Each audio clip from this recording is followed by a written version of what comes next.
Yo, yo, yo.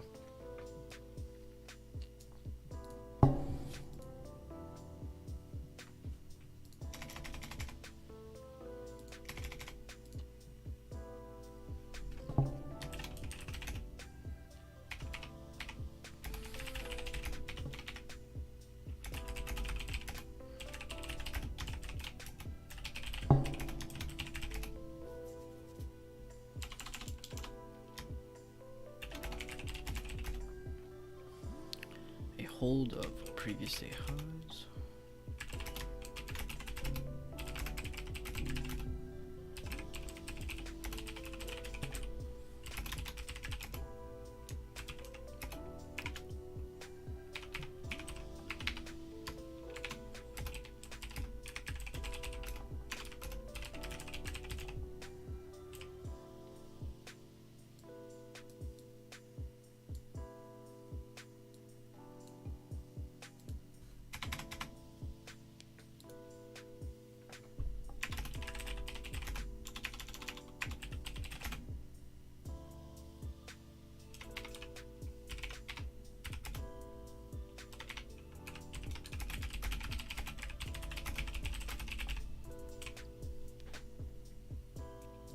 Alright, spy game plan is done. Let me send this out to everybody real quick, and then I'll go join the voice chat.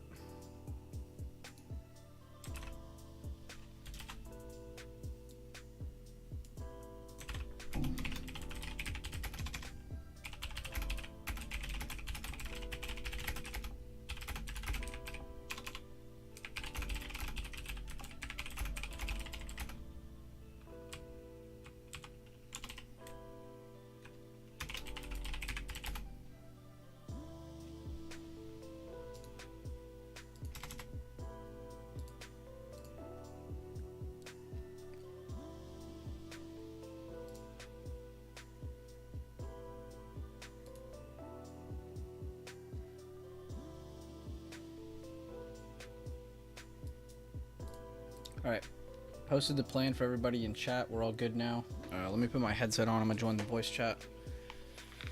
See who all wants to join in here today. Good morning, though. Drop a like on the stream. So far, all I've done is just look at SPY. Talked about the SPY intraday plan above 454 towards 455, and every dollar target after that. I'll hold the previous day highs or previous day open could be used for a bullish reversal. Below previous day open at 451.65.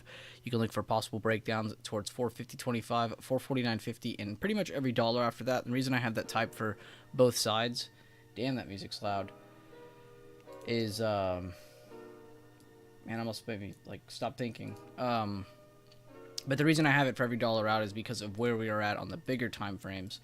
So you guys have to understand, and if you guys watched my video yesterday, if you're a YouTube member or if you're a Discord member, you got my video the other day. I posted two actually for you all, but one of them was a SPY update, and one of them was telling you guys how we're kind of neutral right now. We're not really bullish or bearish, and I explained that because we've had our bullish breakout over old supply. We've even made it past further supply. The thing to look for now is, can we hold support? And this is what I said the past few days. I said, even if we continue a little bit higher, that's totally okay. That's fine. That can happen. But I just don't see us going up to the top until a retest happens. Now, whether that retest is from the bottom of 448, 448 to 451.50 area, whether it's from here, whether it's from here, whether it's from here, these are the three main areas to look out for, because this is the bottom of an old supply, top of an old supply, which we did already kind of test the bottom of right here. So I could see why we could just skip this. But let's say worst case scenario comes through, that's where we're going. So you can see the bulls have a lot of room for retest, for short term to take them higher, for mid term to take them higher, for long term to take them higher. So it's not like really the end of the world. And this is why I say, yes, you are bullish, but it's more in a neutral factor right now, because all you've done is penetrate. You know, so if you can get any kind of retest below, that would be amazing. And again, even if it does continue higher, so the fuck what? Who wants to buy the top of the chart? There's new trades here, not getting amazing entries, not getting amazing risk reward. So don't completely cry about it, you know. It's totally fine that things are moving on without us. It's the stock market, get used to it. But you have to plan around that, you know. You can't really expect yourself to catch the entire move. I mean, you should never expect yourself to do that.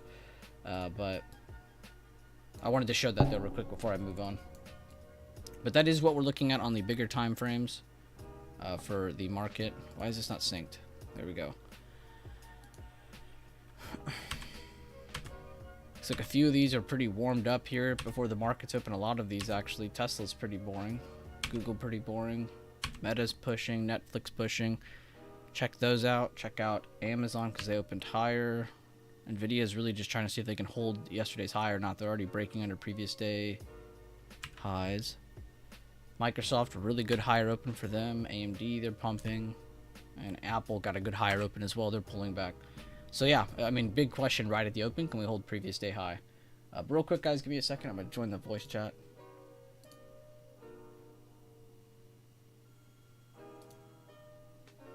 Yo, yo, yo. Yo, yo. How's it going, Devin? Stream.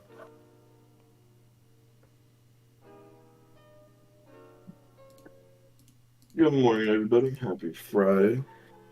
What's going on, bud? How you doing?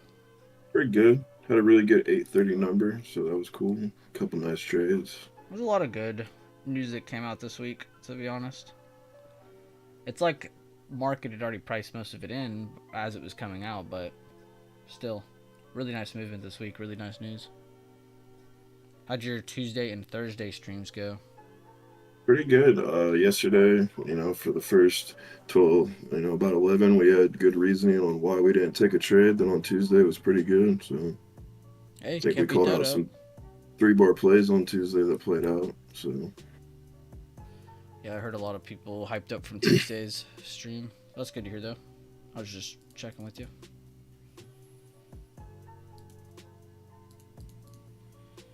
Let's get it, though. Q's almost giving back the whole blast off, same with the SPY. SPY losing that previous day high instantly in the first 10 minutes. But like Josh has mentioned in the pre-market, we could have a nice retest and still push higher, kind of like I mentioned yesterday. Yeah, I mean, it's not the end of the world if we see some red finally. Yeah. I also tell people don't look for amazing bullish breakouts right now, too. Like, if you see a 40% entry, it's probably not the greatest probability right now, just because we're already so high up. You're just not going to get those, you get the breakout, but you won't get that following move that makes it seem so amazing.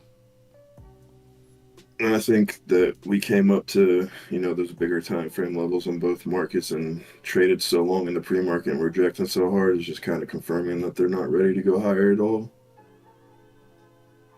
So we'll see what we retest too. It's been a while since we've had an 8:30 number, then they turned it around on the open and just sold it off all day, so it's about due.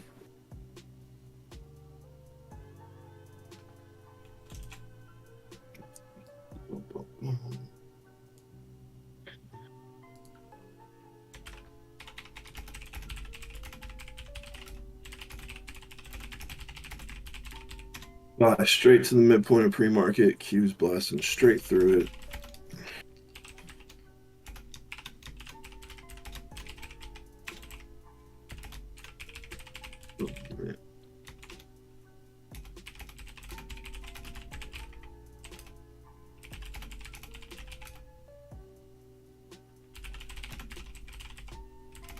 Q's have given the whole move back, and SPY's from where it wants from.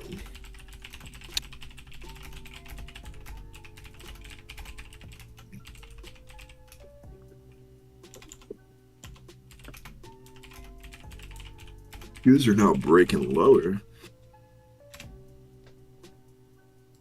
Yeah, SPY has a very aggressive pullback. We saw that in part of the tech sector too. You can see Apple, very aggressive pullback. AMD, pretty nice pullback. Microsoft, very aggressive pullback. Nvidia, also very aggressive pullback. Amazon, Tesla, Google, Meta, Netflix. This is a lot of your top weights, guys. So it's not really that surprising that the market is pulling back a little bit more. Go through our sectors too, you'll see that. XOK, that's your tech sector pulling back. Healthcare pulling back. Even though they got the higher open, that's another thing to take away. Again, these aren't just pulling back. Where are they pulling back from? A lot of these had higher opens. Discretionary comms. Some of your defensive sectors are moving up, and you have your aggressive sectors pulling back. Keep that in mind.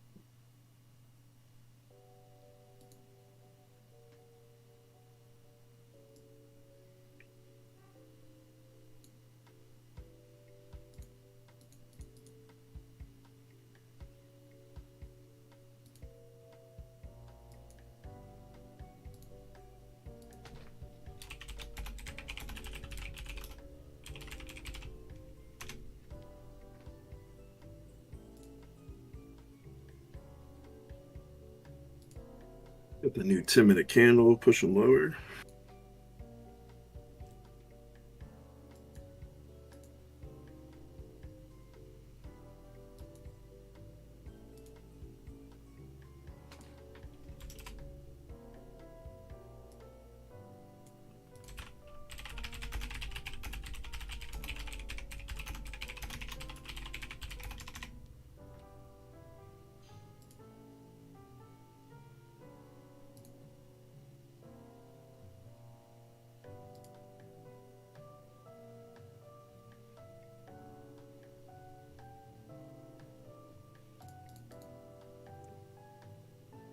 Q's leading the way down.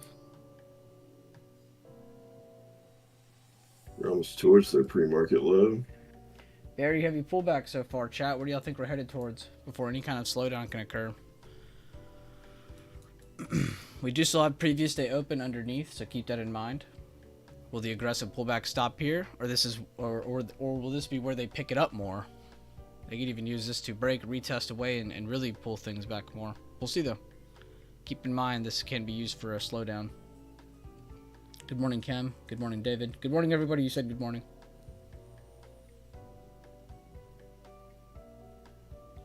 What's up, Florida Trader? Glad to see you're still good, man. Glad to see all these amazing people in here. What's up, Jay?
I was just typing in Discord for everyone to watch previous day open.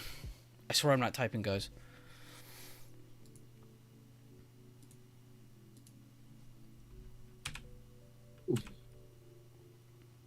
Nvidia wicking at previous day low.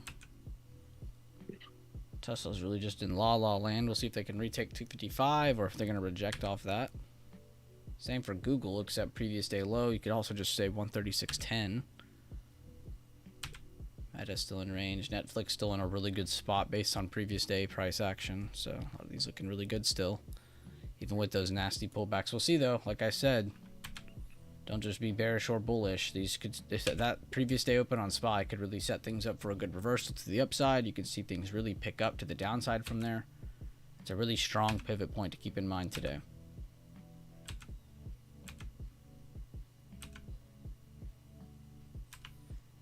Energy up very nice today. We gotta see what Oxy's at. Holy moly.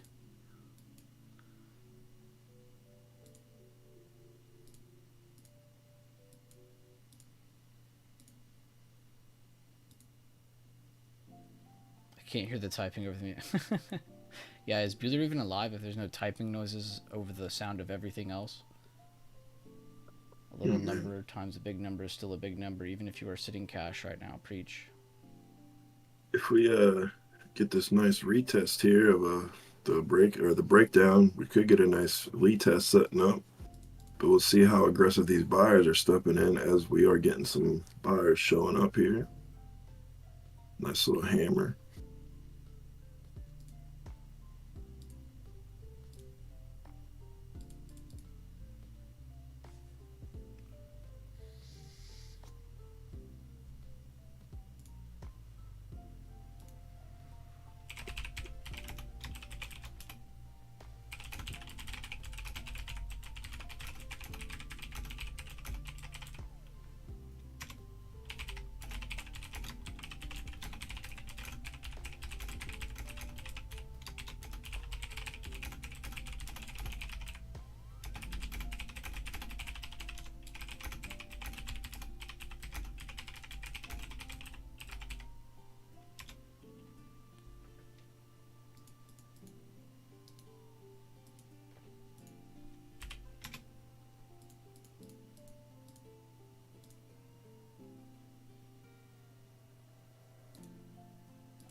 Still an aggressive pullback by SPY here after we got a big long doji. We know that it's an indecisive candle because you have a long leg on both sides and a very, very small body. Now the next thing to look out for is what pieces of price action pop up after this candle. Sometimes this can be referred to as a transfer of power. Sometimes it's just a continuation. One of our latest videos cover this.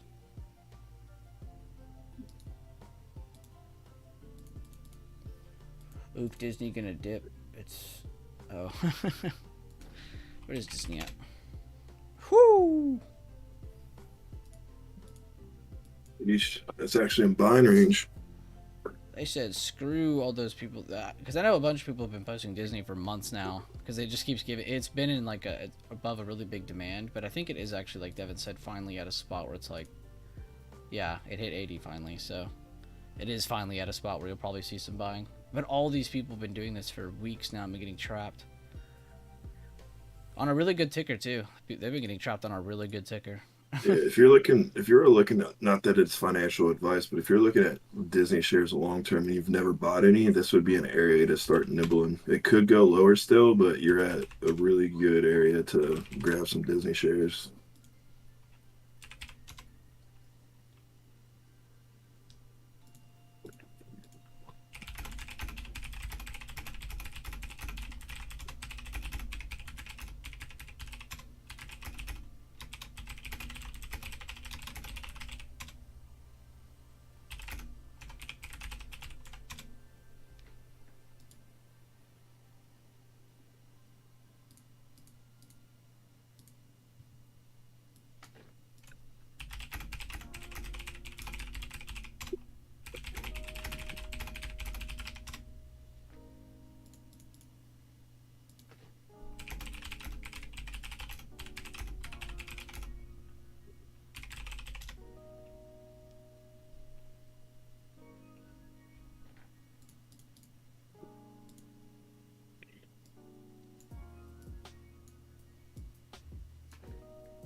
Making the new lows on both markets. About to touch pre-market low on Qs.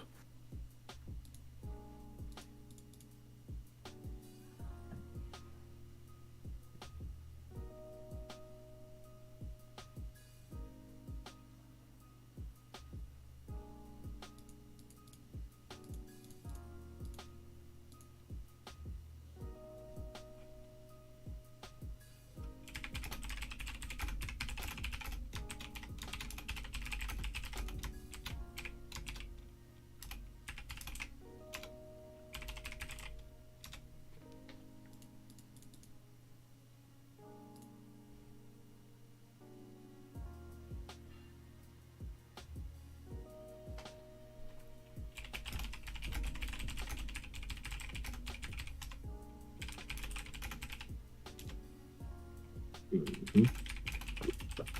About to take out the 830 wick.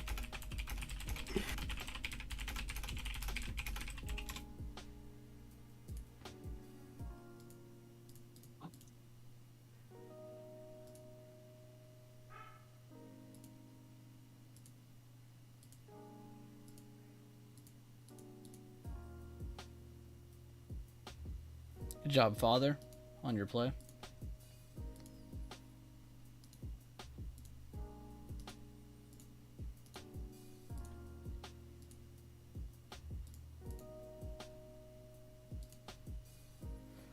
I didn't even notice. That's Disney's new 52-week low. I mean, the only thing I could think that really hurts Disney is if they do get boycotted, like Target and some of the other brands have been for some of their decisions of business tactics. Dude, I hope Apple buys Disney. Yeah, that's what I was thinking. Is it like a situation like a Budweiser where they end up having to sell to somebody else to save face? That would be the greatest thing ever for Apple. Not for Disney, of course. Right. Man, that'd be just. I just want to see like the ultimate company form. I think is what it is. I don't even care if it's Apple or not. It could be anybody. I mean, Microsoft, Nvidia, you get quite a few names that could afford to pick up Disney. Jeez, dude, imagine the world we'd be in if Nvidia owned Disney. It'd be the craziest acquisition ever. I mean, Nvidia, I think, has a better chance on Apple. I mean, any company has a good chance just because of how the I governments just work. said But Apple because of how much money they have. I wasn't really like anybody could get them. There has actually been rumors though of Apple having legit bids out to buy Disney though. I was just thinking in the forms of like the FEC saying no, like they do on a lot of stuff, saying that it's too, you know what I mean? This is too much of a monopoly, even though they're not even Yeah, in the same thing. yeah, not even the same thing really. But because they got Apple TV and stuff, I could see them trying to make the case.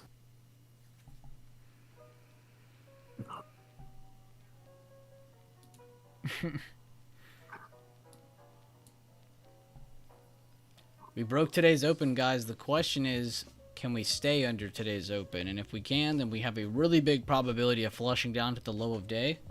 If we can retake previous day open, there's a rising chance over time, of course, as price action appears, that we can make it back to where we fell from the previous day highs. So these are the two things I would keep in mind. I'm going to try to go through the weights here again in a minute. I'm just kind of waiting to see more price action appear. But basically, from the open, we just lost very heavy supports. From the bigger time frame levels, we're still above really good supports, though. So just remember that. And we remember what we talked about at today's open. Talked about how we're neutral. We have a lot of room to the downside, and can still be very bullish. Could invalidate this area, completely turn it into support. So don't turn super bearish just because we see big red candles. But intraday wise, we have gotten a very nice pullback from the open. Cannot deny that. Trying to keep the chart clean for everybody.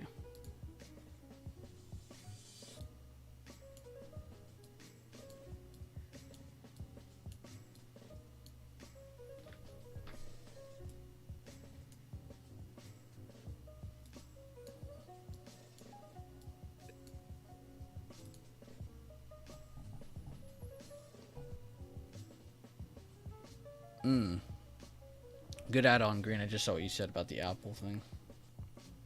That would be nice because damn, does Apple TV suck. They just now started making Apple TV better, and it's still one of the worst.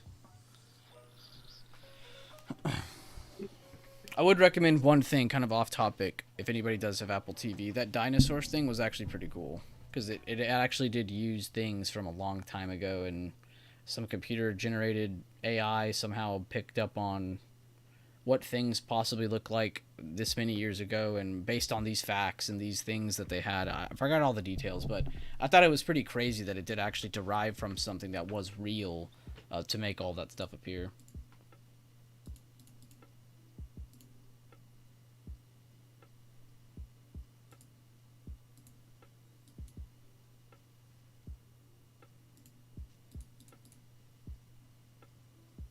Silo, Severance, and Hijack are the only good shows on Apple TV. Well, there you guys go. Jay just cut to the chase for y'all.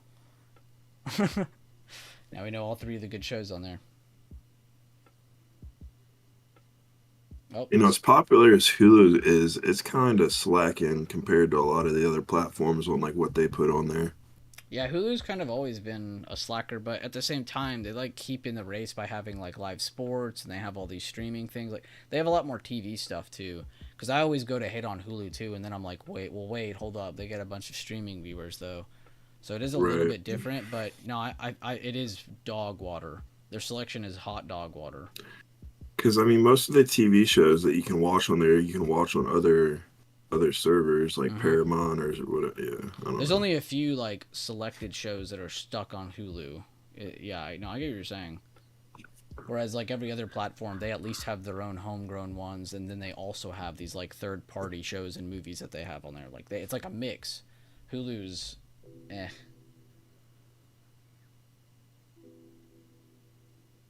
Film industry has lost 5 billion since strikes. I wonder how the effects. Dude, this is really good to hear from Jay because Jay actually is in the filming industry. So this is actually great to hear from someone like him because he actually is there. A lot of films have been pushed back a year plus now. Yeah, that shit's crazy. The whole Hollywood thing's wild.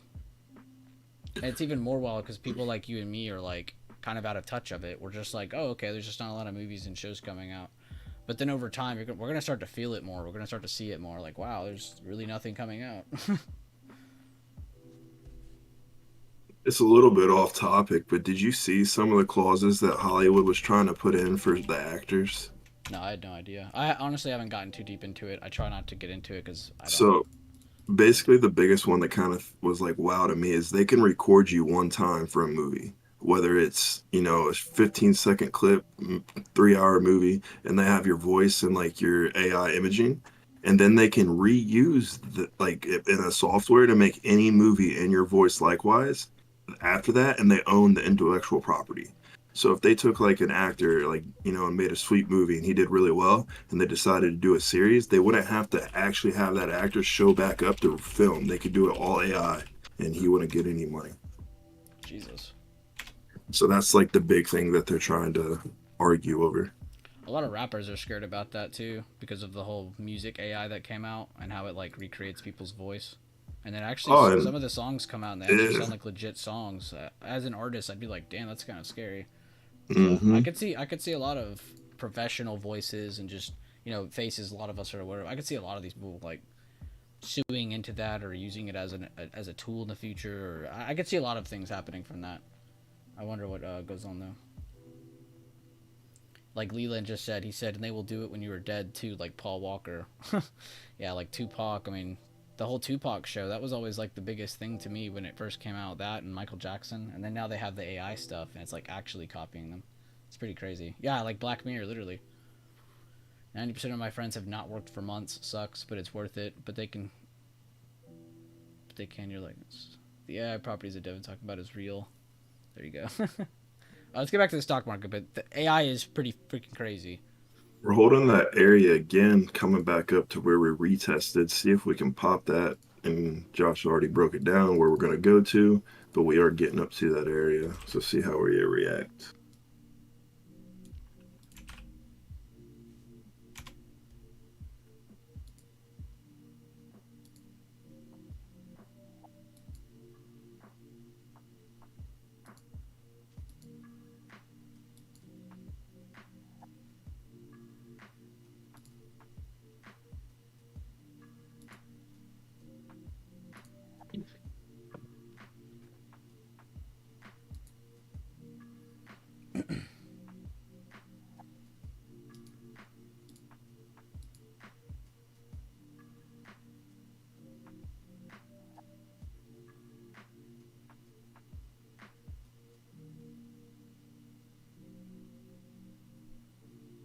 Give us the perfect little 1 minute inverse head and shoulder, but keep it under previous day high to make it 50-50. I could be such a good market maker. Right. I just instantly saw that under that resistance. I like this pullback though. It actually gives sellers room to finally get a good retest in here for a possible second leg down. Again, under previous day highs, I would still say risk reward is here for sellers, not buyers, until you see a break over this.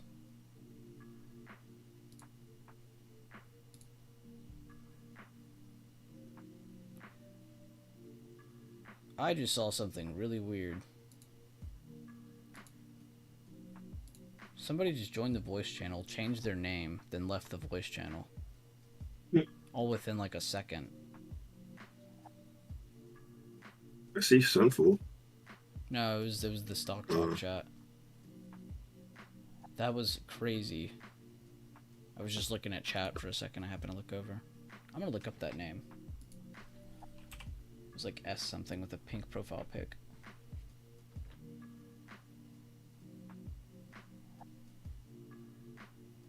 Of course, there's a billion people in our chat with the letter S.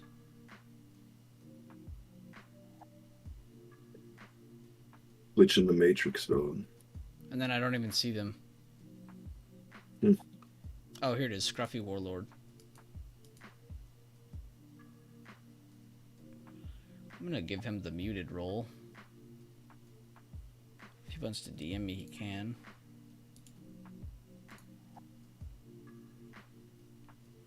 Yep, data dropping. Good call out, Misi. I'm gonna pull that up actually. So there's a bunch of news that already came out today. Pretty much all the news for the day has been reported now finally. A lot of it good for the most part this week.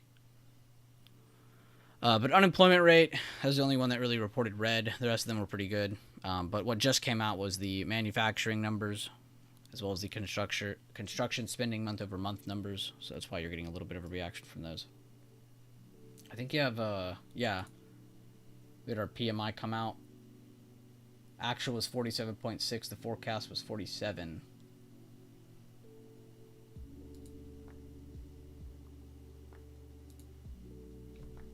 I'm just going to post it on Straight Floor.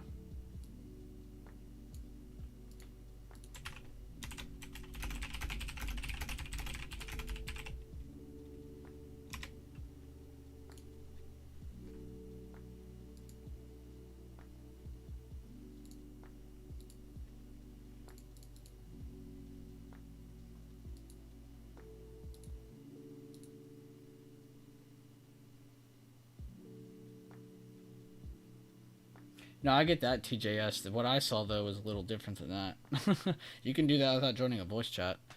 It was almost like somebody was trying to look legit, so when they change their name to Bueller Trades, they don't get banned as quick. It's very, very dumb, but they think it's smart strategy. Q's just rejected Golden Pocket. Good looks, Evis.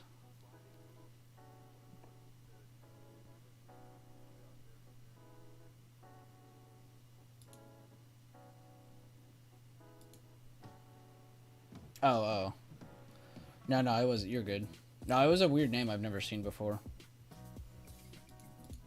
I have pretty good memory of most of you guys. If I've seen your name once, I'll probably remember. Oh, I've seen you before. I mean, I probably won't know exactly who you are, but I'll instantly know. Oh, hey, I know you. I do not know a Scruffy Warlord. He hides under your bed. Oh, by the way, guys, is the music too loud or too quiet? Let me know. What's up, though? No, they're just holding 451.20 again. 451.20 is the line in the sand here. 5 minute, the downside. 5-minute hammer, too. His candle's looking great. That was 10-minute as well, but candle. There's tons of time on this 10-minute candle, so we'll see how it finishes up. We have our first 30 minutes. That's good.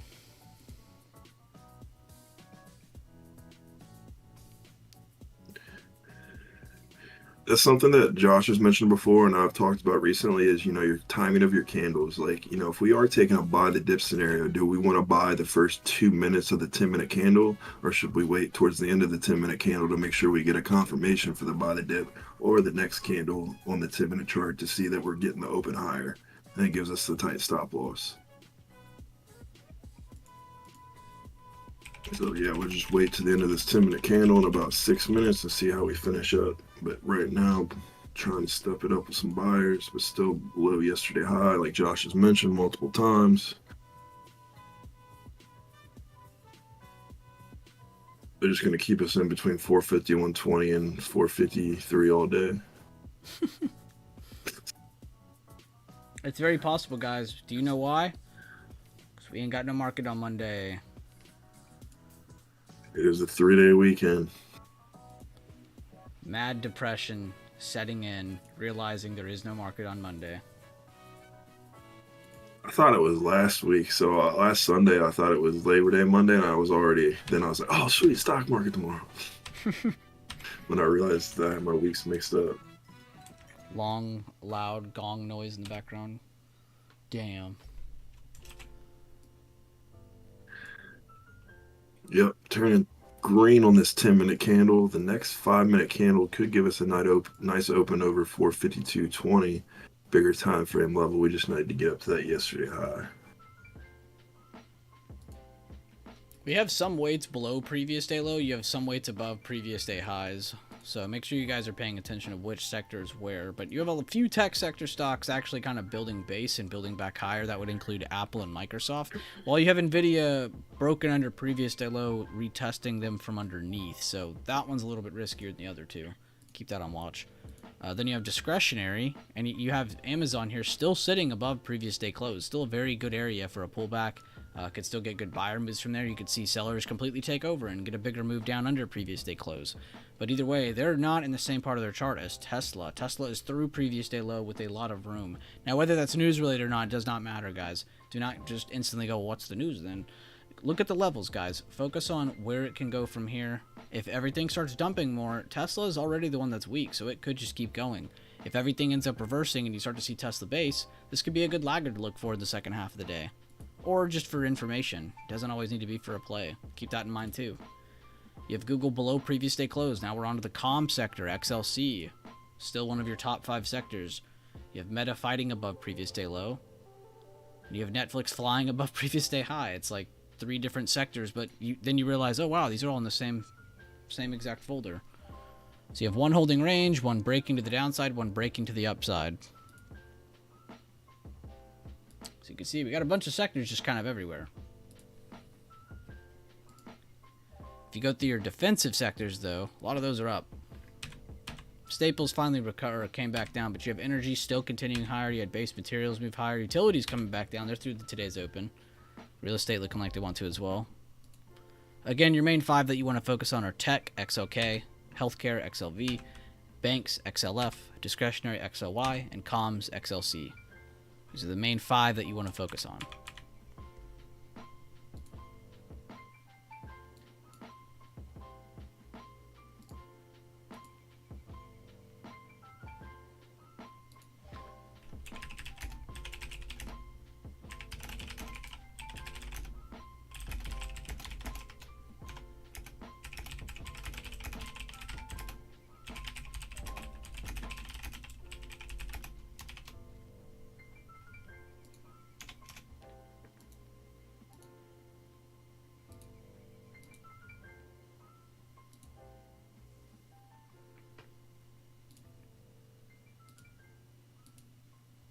"30 minutes shaping up. Of course it looks good now, but we still have 23 minutes on that candle.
What's going on though in stream? What's everyone up to? We're just kind of updating things as we see fit.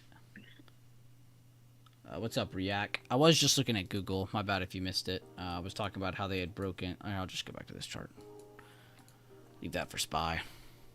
But I was just talking about how they had broken under the previous day lows pretty aggressively too, and now they've returned to them. So now we're just kind of seeing, are they going to try and retake that or not? Oh, you heard bet. AMD though, I like how you said AMD. AMD does look really good though. I like they kind of had this open here, and they did push through the previous day high, which just kind of says, hey, bulls are present. And then when they came down, they retook today's open. So that's a very, very good sign by bulls short term. Excuse me. Hey, there's Alexis. He's talking about AMD as well.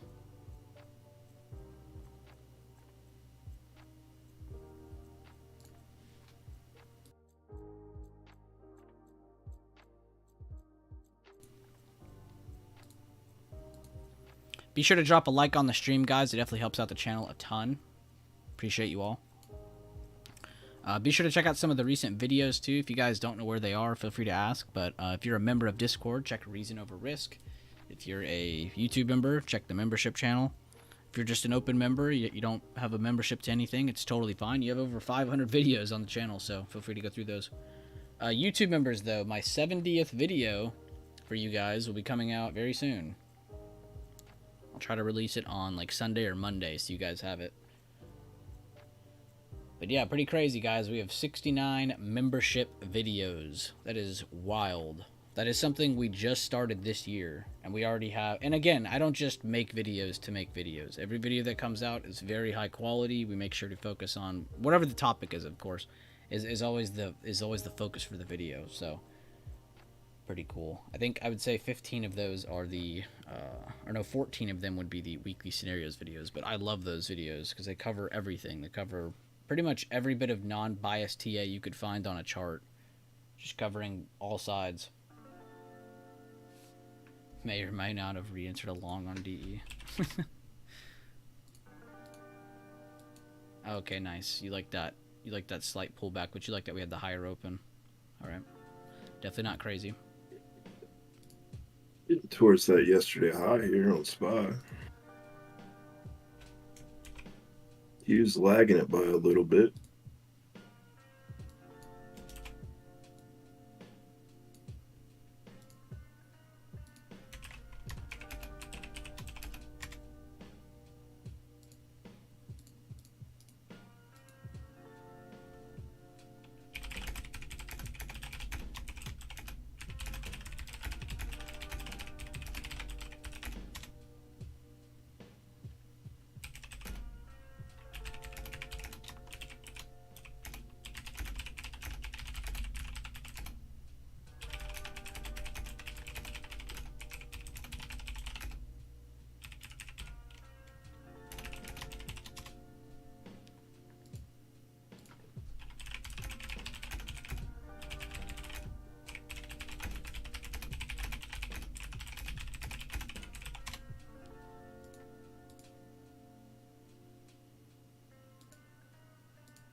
All right, getting above that yesterday high here real quick, see if it's going to hold.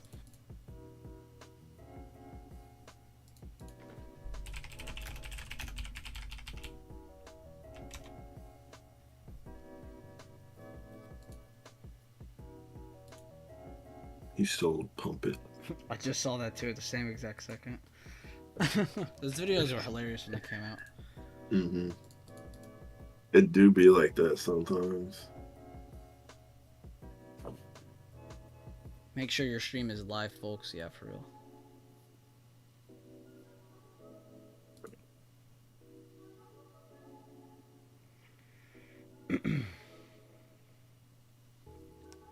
Let's go. They're pushing through previous day high. Strong recovery by that tech sector, like we said. Some of them did build some base. We saw that on Apple. We saw it on AMD. We saw it on Microsoft a little bit. Some reversal dojis. Nvidia working itself to try and retake previous day lows right now, which is a great sign for tech sector. You have Amazon continuing to hold, which that trend never changed. Tesla did break lower, but even they are trying to hold a lower target now. So we'll see if they can make it back to the previous day low, make it back over the previous day low. We'll see. Google's still fighting previous day lows. Meta working itself up a little bit more. Again, we didn't see them break previous day low, so that was a good sign, even though they did aggressively pull back. And you have Netflix continuing its rally now that everything else is starting to pick back up. Netflix was already picking back up, so it's like they're getting extra energy on their breakout.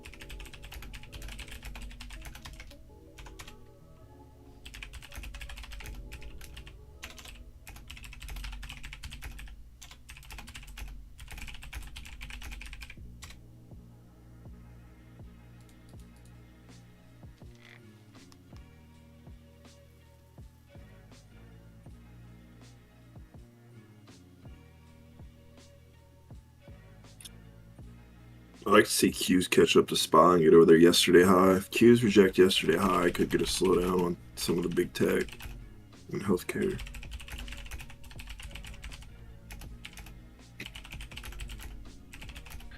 I'm starting to like eat NQ futures a little bit more than SPY just because you make a lot more money on the same amount of move. It's a little bit more risk on your stop loss, so that's unfortunate, but on the upside, it's quite a bit more.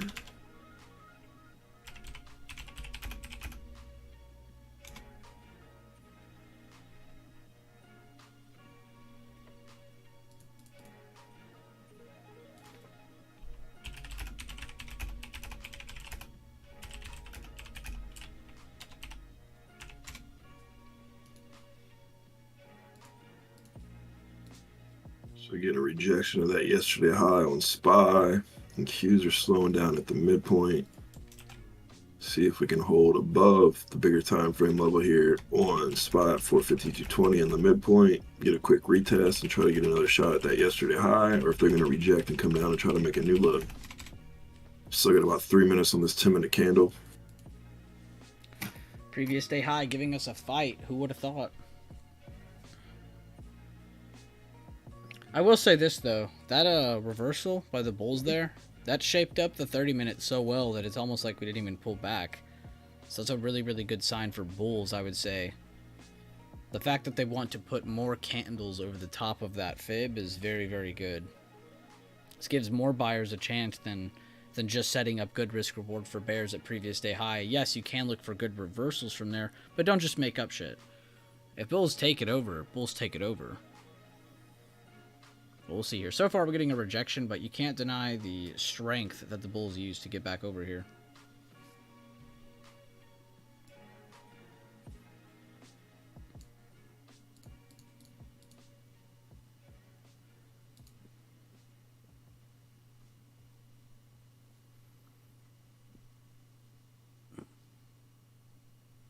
Good post, David.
What's up, Mel?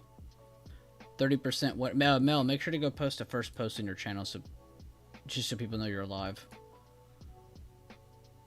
You don't have to actually post in there like for any plays or anything. I was just saying, just like a welcome message. When you have time, of course. If you're in a trade, don't even worry about it yet. 30% winner first trade since vacation, keeping size low and frequency of trading low until I get back in the flow of the market. Have a good day, all. Have a good day, Deep. Thank you for tuning in. I like that passive mindset that he's reapproaching the market instead of just jumping into everything he sees. He's taking his time. He's going to be pissed that Monday's not open. Come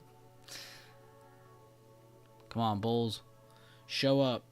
Make the stream exciting. I can only put on so much clown makeup.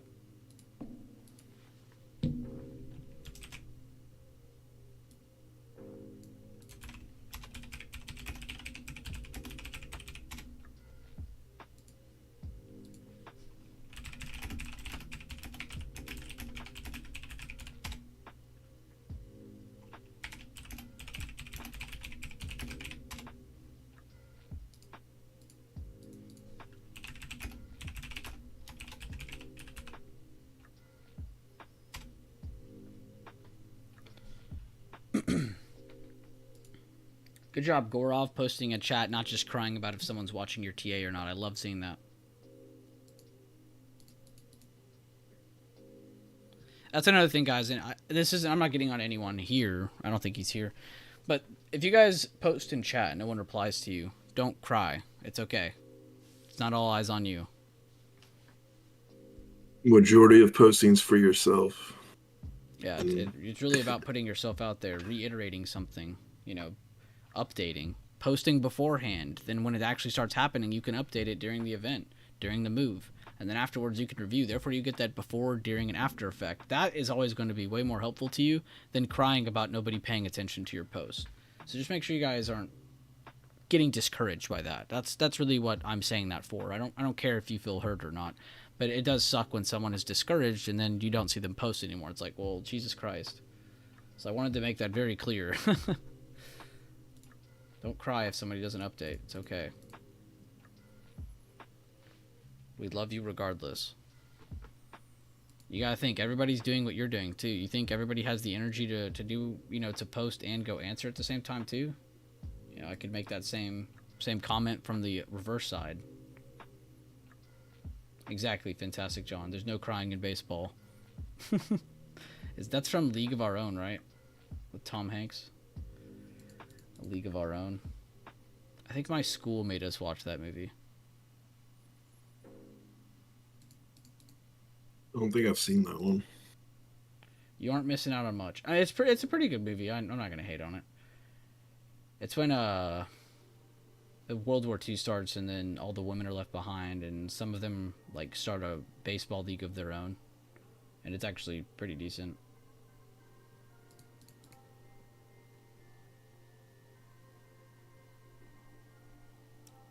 I'm paraphrasing, of course. A very vague breakdown of that movie. There's a hell of a lot more that happens.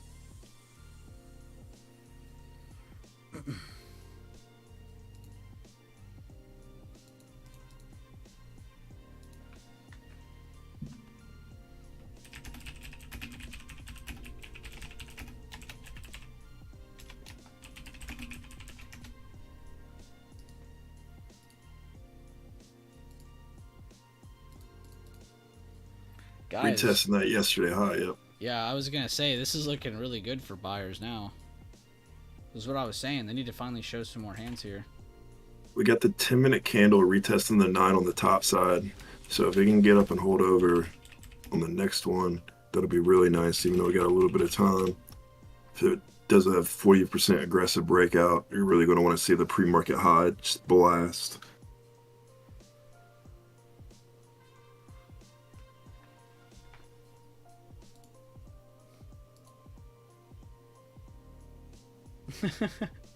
Jack, I have a gold star. Pay attention to me. I invested 6 months of a subscription in which I mostly got for free by other people donating them to me. I apologize for being late on responding to anyone's comments on my posts. I'm always busy checking. That's another thing. Don't ever say sorry. Don't feel sorry for other people. They make their decisions. You make yours. Yo, what's up, Jose? Who can forget the mustache man showing up? What is up, Jose? How you been, man? I'm missing the donut operator mustache pop up. Salute to you, good sir. So far, we are forming an indecisive candle in the 30-minute as you're approaching the last 6 minutes, 5.5 minutes of it, I should say. Keep that 30-minute on watch. That's my bottom left chart. On the top, on the right side, you can see a bit more of a bearish reaction against good resistance under today's open. You can see the 1 minute also validating that as well. Same shit, different day, man. You know the vibes. That's just Jose, man.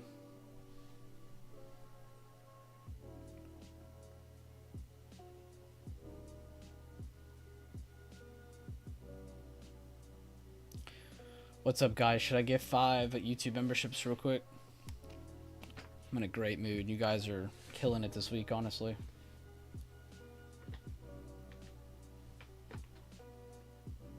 Bull's stat. Honestly, it looks like a really good bearish retest on your 1 and 5 minute.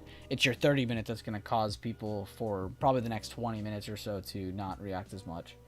But if you get a good rejection from here, you should get a really nice push down to a possible higher low of today. So I'd aim for like 451.70s, 452. And if that can break, you can make it to a double bottom. And if the double bottom can break the low of day, then you could definitely get a retest of 450.25. They build a higher low, gives buyers a chance short term. So again, you can see I'm covering both sides. I genuinely don't see the point of just covering one. You can still grab puts or calls and cover both sides of the story. It's totally fine.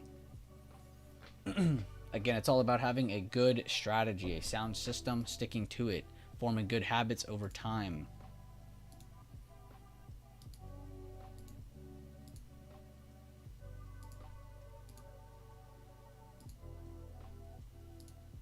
Mel, I meant in here, but yeah, that works too. I meant in your channel, like make like a like say hi or something. But no, this works too. Either one's good, bro. Honestly, either one's good. I'm not gonna sit here and try to tell you where to post. You just do what you want to do. Be comfortable. That's really what's most important to me, is you being comfortable.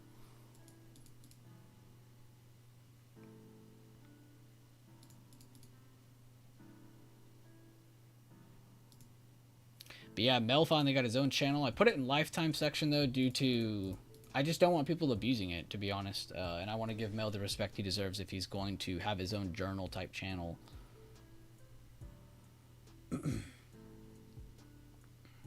But he requested it, so I was very happy to do that. And maybe over time, if he does a good job in there, if he is comfortable enough, we open it to everybody. But for now, I'm just going to leave it for them where the more seasoned BB traders are. Now, again, not saying they're better traders. They're more seasoned. They use the strategies more. That's all they focus on. The more open you go into chat, the more you'll start to see there aren't people who use this system. Which, again, it's okay. We're not a community where if you don't use our system, you're gone. We're not communists. But you will start to see that in chat. And I just want to let you guys know, if you do see that, just ignore it. Focus on the strategy. Focus on the system. Focus on you. Focus on what you're doing. Don't. So what if somebody else does this or that? Be happy for them. You know, be happy for others, but at the same time, focus on you. If you can keep that mindset, you can do anything.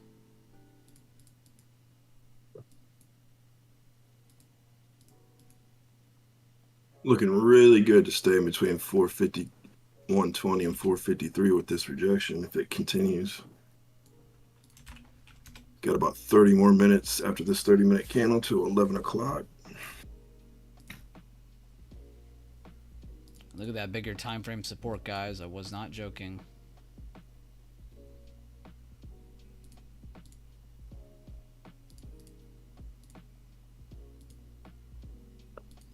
Good bearish retest still in play here to the downside on your 5 and your 1 minute.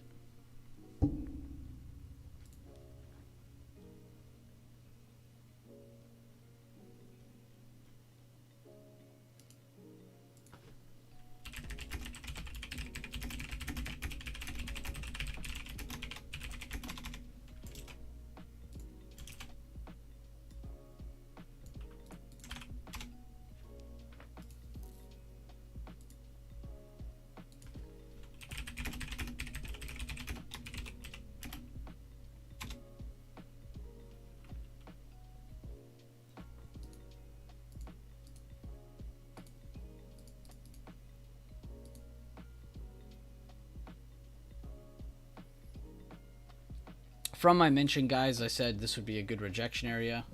We've moved down really good so far for scalpers. Now I'm saying watch out for possible higher lows. Like we said earlier, you don't want to just dump it all the way down here. You're either going to get a higher low or a double bottom, and these are two things that can give short-term buyers a chance. So just be on the lookout for that. Again, all we got was one slight pullback on the 5-minute. 1 minute looks a lot worse, of course, but that's because we're more zoomed in on it.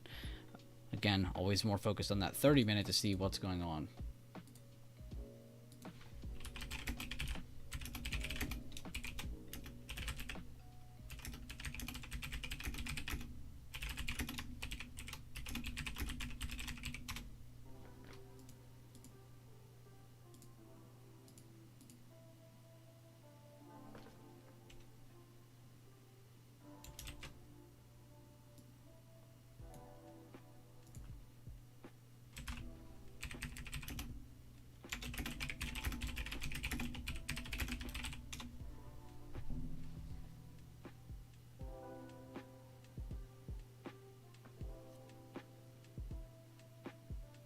Damn, Neo must be pumping today.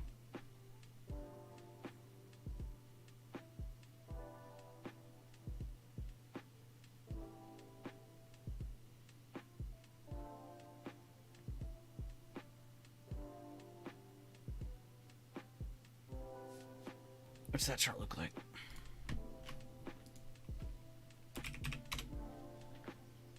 Damn, yeah, they did pump. Nice.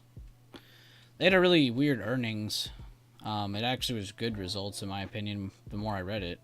But then they held 2 days of consolidation. Now they're moving. If they could build out of this consolidation in either direction, again, I'm not saying bullish or bearish, it's going to be a massive move because there's a lot of consolidation and they went through an earnings and held it. So either direction is going to possibly get a really nice move from that.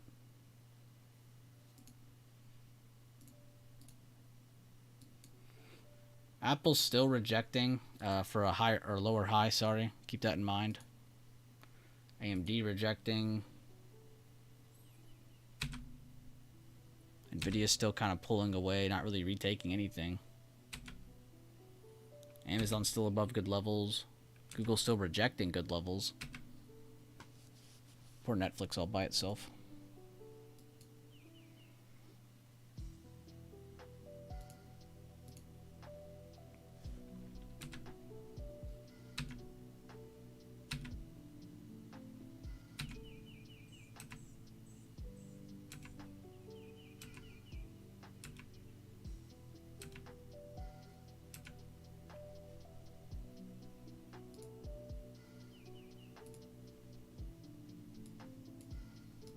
Whoops.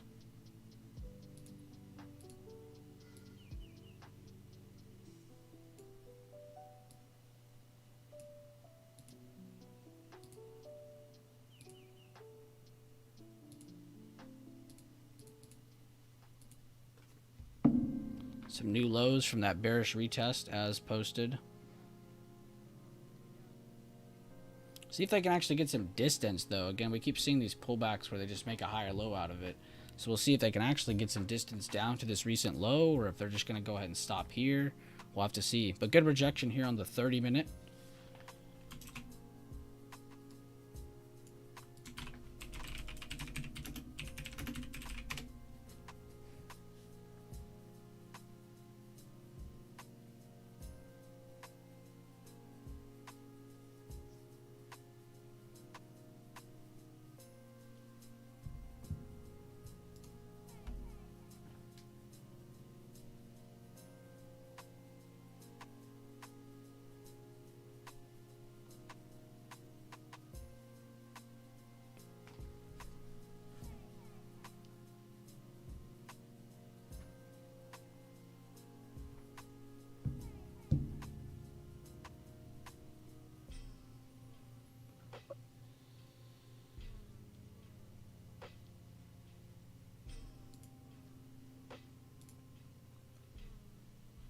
Crypto fear and greed index, 40 out of 100 equals fear. The stock market fear and greed index is at 57 out of 100, slight greed.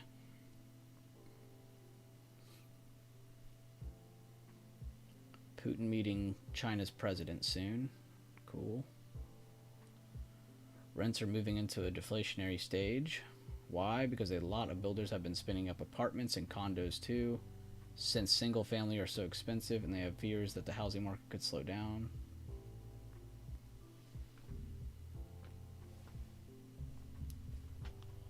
The only thing I'll say about that is, at least in my state, there's 20 or 10 to 15 apartments in every big building available for rent.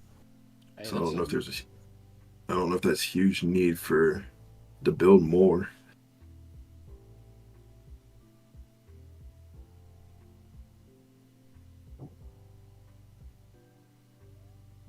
They actually just built a new one from across the gym about 2 years ago, and it's still only half vacancy.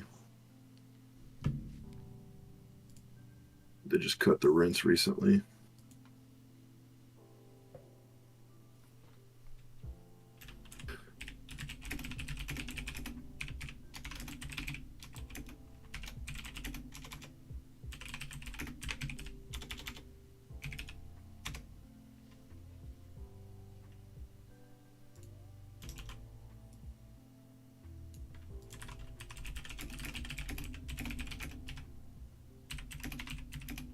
Oh yeah, Don, dude, it's the same thing in my small town. We have like an average income of like around $30,000, and yeah, all the rents are between 1,000 and 1,400 a month.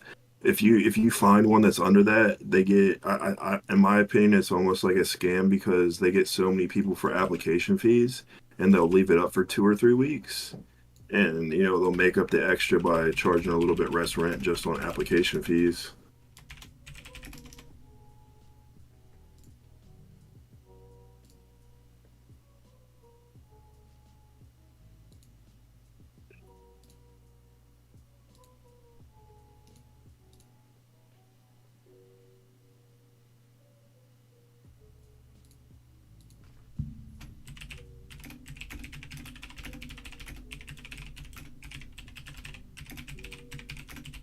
Yeah, that's one of the things that I think there needs to be legislation on how many applications a landlord can take before determining, who they can rent it to.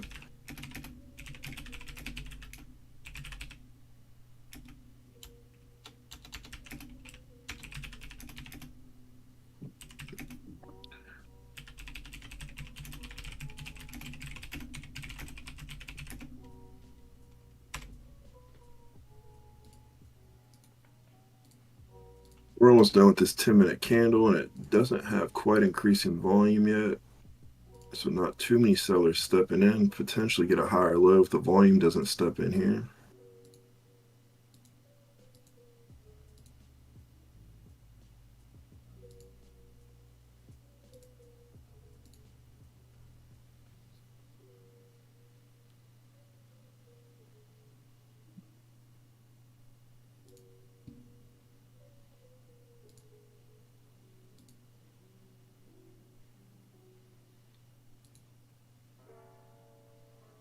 Yep, markets closed Monday. Good reminder by Leland.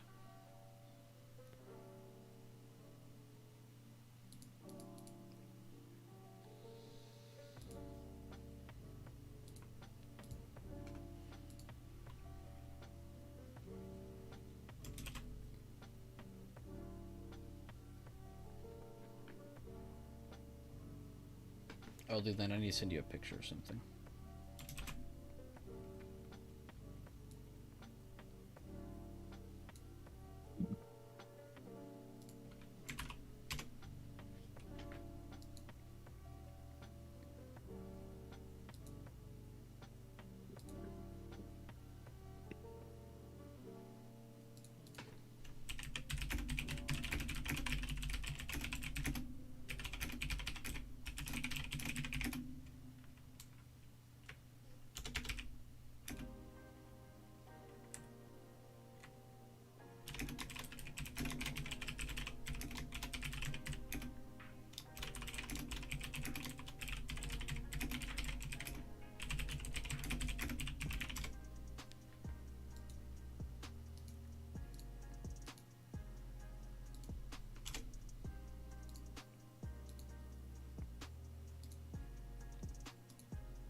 Still getting a good rejection here. You have another lower high. Again, if you look here, you have a low, hold of a low, higher low, high, lower high, base, lower high, base, lower high, base. So we'll see, do they break that base or do they hold that base?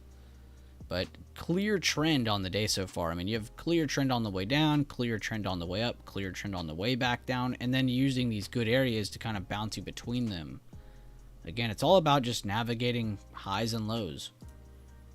You guys have seen that image a million times, I'm sure, from me and Leland, where it just shows the lows, highs, the higher lows, where to buy for your passive entries on each example for both bullish and bearish reversal.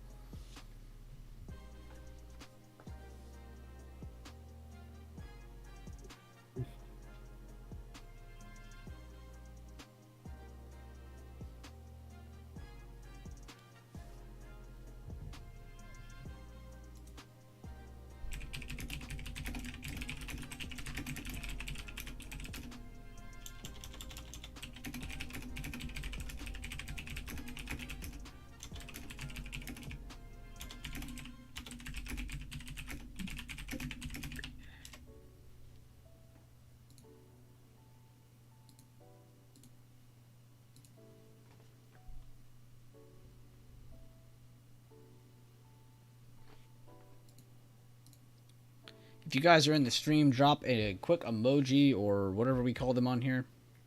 Man has a typewriter. Yo, leave me alone. I do be typing loud, man. I'm sorry.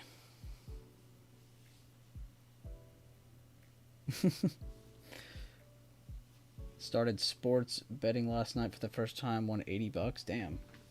Yo, that stonks.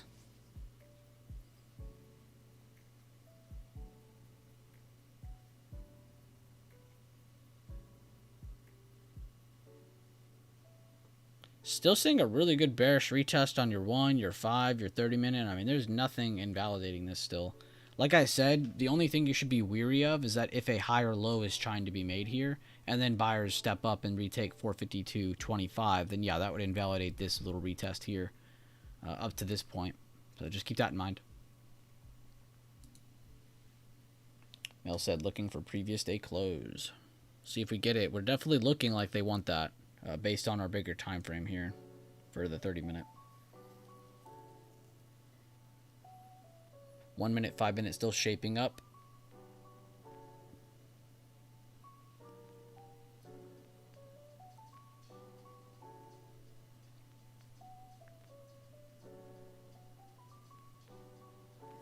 Song almost sounds like the intro to Trailer Park Boys.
Good call-outs by Nox on Trade for, man. Love your updates. That's what I like to see.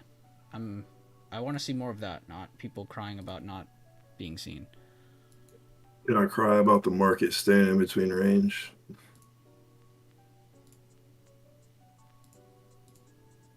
Makes me want to cry on the inside. It should make you cry on the inside because your body knows even deeper down that there's no market on Monday. Well, and there's just, as each minute ticks by, the opportunity for a breakout before 11:10 just kind of keeps dwindling away as we're slowing down on this higher low. Definitely, not that we can't get a quick breakout of range today, but I think, like I kind of mentioned earlier, I think we just kind of chill in between 451.20 and 453 and They're gonna take us over the weekend. Monday, future markets open for a half a day, so we'll get to see a little bit how it shakes out before Tuesday. But yeah, they're just gonna keep us in the range. Do you typically see a lot of movement on those days that futures are only open for a little bit and we only get a little bit of I information from them? I haven't paid attention to too many, but I'm gonna pay attention now because the last two that was closed for like half, or the market was closed and the futures was open a half day, there was actually pretty great movement. Mm-hmm. So I'm gonna just kind of pay attention just till probably, it's actually usually from like that 6 a.m. open, the 4 to 6 a.m. open till about, 8:30, 9 o'clock, then it'll die down. Hmm. It's like that opening, like, when it opens up for the day, it makes a move and chills out. Yeah, I was just curious because it's like you don't even have to actually take trades on that stuff, but it could also just be good for information. You see like, oh, we got a higher open or a lower open. That could just be a good kind of momentum starter for the week, And then only No, you saw it because you 100%. were focused on futures and everyone else was like, oh, SPY's closed. So I wonder if Yeah. that was good information. That's cool to know. Yeah, then futures contracts reopen back on 5 on Monday. So the future market's definitely a little bit different than for trading than it is like on holiday hours and stuff. Guys, the main target for the bearish retest that I posted in the Discord chat and in here, the main target has been hit. I was saying if we can get a possible higher low here, a double bottom, that would be great. But for the bearish retest, I wanted to keep all my targets within range due to a lot of today's standards and today's market scenario. So again, taking full profits, done right there, not touching another trade, just going to be mentally taking reps for the rest of the day. But I will be updating into lunchtime at least. We'll see where we're at then.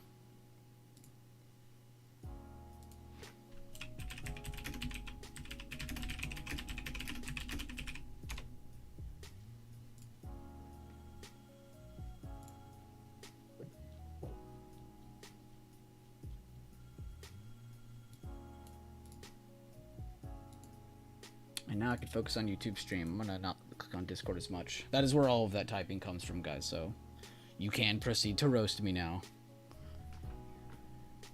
All in all, macro environment is improving. That is true. It is. Even if it's just ever so slowly, it is progressing. Killer play to the downside, trimmed at 13%, trimmed again at 23%, exited at 37%. Insane job, Taylor. Good job. Can't wait to see that review. How many reps in a set? It depends who's working out. Me, 1. Devin, 100. Like the price action today, moving slow but hitting targets and reacting to key areas. Yeah, it's clean, dude. It's honestly been clean the last few weeks. I haven't seen too many people in our chat complain, but I know for a fact there's people probably complaining out there because the market has just been hitting resistance, pulling down to the next support, then pumping, and then it just does that over and over again. And then you get these random, which I don't call them random, but you get these really nice pullback moves that everyone calls random. They're not random. They're happening from good areas. If you again go to a lot of my bigger time frame, smaller time frame updates, every day I'm in here, every video I release, I cover SPY. I go over what's possible and what's possibly happening next. And every time, non-biased point of view, I'm not here to give you bullish or bearish sentiment. I'm here to give you both sides of the story. I think this week I did give a little bit of a biased view, but I still gave both sides of the story. I was just saying how this week could be seen as a short-term bottom for this move, but I would never have said we'd get through 450 150s. I was saying we could work towards 450 to 450 150 area. Of course, the bearish scenario for this week, if you go to this candle, because I wouldn't have had this information yet, the bearish information for this week was if we did get a pump up into this resistance here, do we get over this or do we reject? And if we reject here, we'd probably be back where we started from last Friday. We'd probably be right here if we didn't produce a good breakout over 445, but they did, and into the next area. So now you're just kind of seeing a slowdown and really just looking for better retests. Again, go to back to the beginning of the stream. We covered a lot of the different scenarios for what you're looking out for pullbacks, for continuations, for all that good stuff.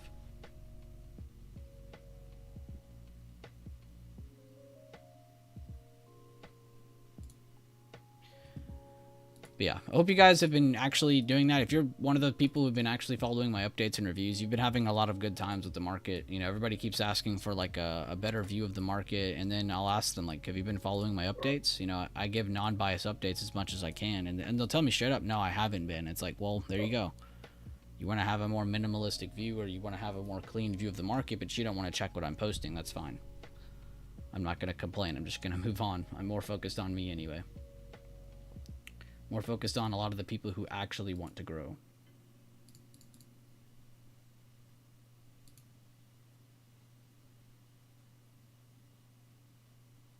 Gorov. No BP.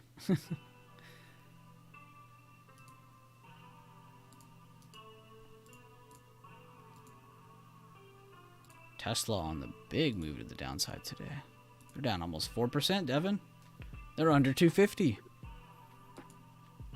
What's going on? Look at that, guys. Perfect rejection by Google. They never once got back over. Rest in peace. What you saw Meta did, holding previous day lows, and then you saw Netflix pump. So you had 3 different moves from your top 3 XLC weights. That's crazy. I'll be honest, that doesn't happen a lot. That would be the sector to do it, though. Them or XLY. Those would be one of the 2 to do it.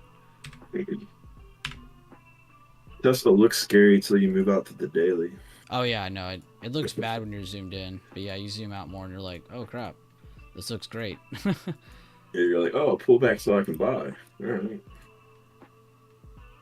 Yeah, that last buyer move came from a really good area. I know we got our fair share of Apple and Tesla bulls in chat, thanks to John and me and Rambo and just tons of people. We're just too bullish on those 2. I just think you're not paying attention if you think Apple and Tesla aren't going to grow in the future. I think people who say that stuff just hate Elon or hate Apple company. You know, it's okay to not like the people who run these companies. It's totally fine. You can hate Jeff Bezos all you want, but don't sit there and tell me Amazon doesn't make money. Same thing for, you know, Apple, Tesla, any big company really. You can hate whoever you want. Totally fine. But don't let that cloud your judgment.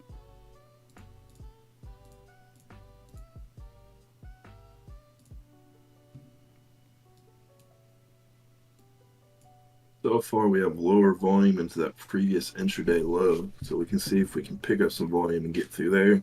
If we break through with lower volume, it's just hard to really feel confident on reaching pre-market yesterday low. Can you take the trade? Absolutely, but it's like a 4 out of 10 confidence. So, you know, keep that stop loss tight on that 40% if you would take it. Me personally, I'm a pass, but the opportunity is there.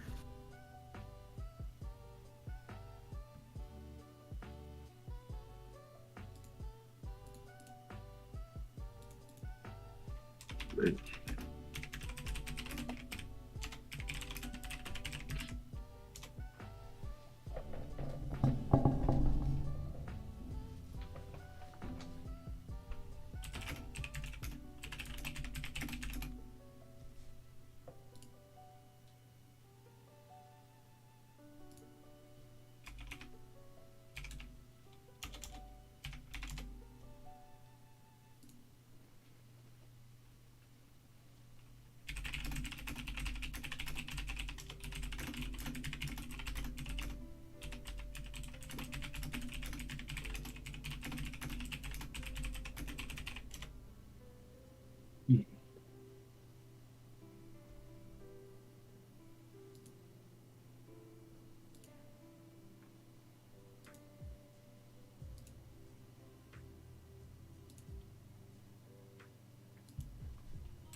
Getting there. Can we crack it?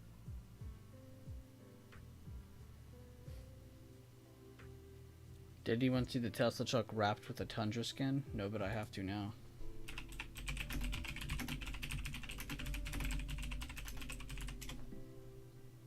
Oh my god, that looks hilarious.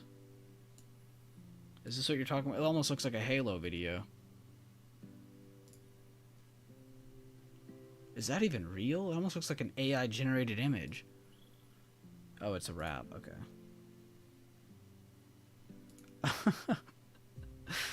That is so messed up.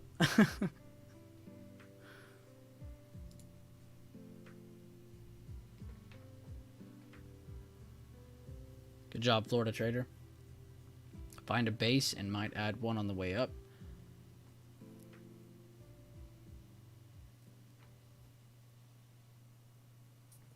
Oh, my bad. Is it too close? New low of day on SPY. Like I said, if you get that flush under low of day, you could make it to previous day close. So just keep that in mind. You have an area between about 450.20 to about 450.50 that needs to be on watch, which is only about 50 to 70 cents away from here. So keep that in mind. Very, very close. This should only be a runners type thing, like if you were shorting beforehand. I don't know if new positions have the same risk reward here as we did when we were rejecting the retest move at 452.75. Does that make sense, everybody? What I just said, the whole risk reward of everything? New trades, people who are already in trades. I just want to make sure that makes sense. Maybe I might have said it a really weird way.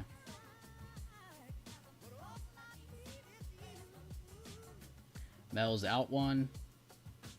Another 40% off that retest the previous day open. Done for the day now. Hey, stick to it. Stick to it. Don't be greedy. But great work either way. That wrapped one with the F152. Good job, Mel. He's out one more. We are making it down to that area, guys. All with reasoning. I want to make sure you guys understand that, too. I'm not here to get attention and hope you guys praise me for calling out. I don't care for that shit. I want to make sure you understand what's going on so you can recreate it. I don't want a bunch of sheep in my chat. I want people to post this on their own. I should be able to go on vacation for 3 weeks, randomly come back, and then come back and chat and see you guys banging out SPX plays, SPY plays, NASDAQ plays, Meta, Tesla, Amazon, and I shouldn't be worried about you guys, and I'm not, but that's where y'all should be, though.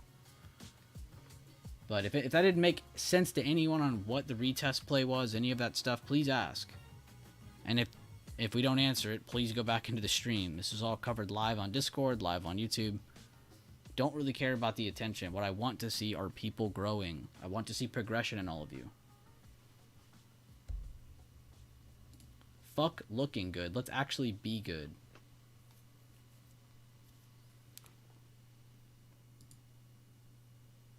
Good job, Mike, Gorov, and who was that? Carl on Meta. 0 levels drawn except for the fibs. Look at you, Gorov. Making it easy.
D-Touch, as you said that, I was literally in there looking at it. Totally outdone. Good stuff, Mel. That's what I like to see. I am out for the day. August 1st to September 1st account is up 612%. Appreciate the streams. Cheers. Cheers to you, TJS. This is what I like to see. This is the greatest community because you guys are the ones that make it so. Good job, guys. Anybody who's taken any trades today, mentally taken any trades today, posted your reviews, I'm very happy that you've already completed your process for the day. Feel free to take as many mental reps as you want. It's only 10 o'clock. It's been an hour and a half since the market opened. You now have the rest of the day to enjoy yourself, whether that's still watching the market and just kind of watching it from a more enjoyable point of view, or just walking away completely. That's totally fine. Good job, though, everybody. Really am happy for everybody. Let's get a bunch of likes on the stream, get a bunch of emojis, something to show the hype. I am very happy for all of you, though. Seriously, today has been a huge sign of progression. I think a lot of the streams are starting to pay off. A lot of you guys are starting to catch up to a lot of the information. It's not really about catching up. It's really just a time thing. You know, everyone's always like, well, how do I do this? How do I do that? I always have this as my problem, or this is my problem. And they always ask me, how do I fix this? And I tell everyone the same answer because it's a constant variable. The only thing you can really do to eliminate most problems in trade, and this is for anything in life, really, is taking your time through a good process. Again, what is our process? Our process is drawing the levels, the TA routine, the BB system, analyzing it, you know, aiming for just those open range breakouts, aiming for just those retest plays, aiming for just that good positional trading, trying to find good risk reward, again, trying to find good selling pressure against resistance or good buying pressure at support. Again, not just finding good buying or selling pressure, finding it at good areas as well. Again, making it even harder to find more opportunity, but at least when you find that opportunity, you know it's very quality, not just some random pile of dog. So you don't have to worry about that. But what's amazing about this, though, is it's time over process. So you have your process. Now it's just time. It's just sticking to it. And the longer you stick to it, the better you stick to it over time.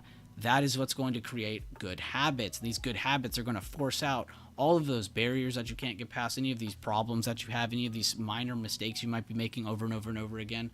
These are only going to be truly eliminated by making good habits, time with a process. So make sure you guys are doing that.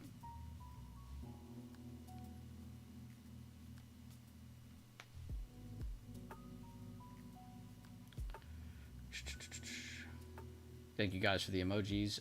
Okay Man said, this is my first time tuning in for a while, but I've been watching your 100% scalping profits in a month video. Are you still continuing with that account challenge? No, I'm not. I'm not on that exact account. I've just kind of been doing my thing, focused on chat and everything. But I do still take scalps, yes. Just not with that exact style that you see. We ended that challenge a while ago. And there's that big, long video. I think you're probably watching it now. And, you know, to go off what he just kind of said, as a trader, there's different techniques and different strategies you can use in the market, right? And when you're starting out, you should only focus on, you know, your one strategy or your one technique or whatever you really, and hone in on those reps. But, you know, once you get adequate with the market and learn what you need to learn, eventually you're going to learn there's other setups, you know, and other ways you can take a setup. And then the small account challenge really helps with that because you set your parameters for that setup and you set your risk management and you really, you know, you get your reps in and you see how you can perform with that setup and figure out your kinks, figure out your rules for that setup so you can build your system for multiple different types of market. You know, you have your retest set up to the upside, you have your retest set up to the downside, you know, find your basket of things that you like and really just hammer them home with reps.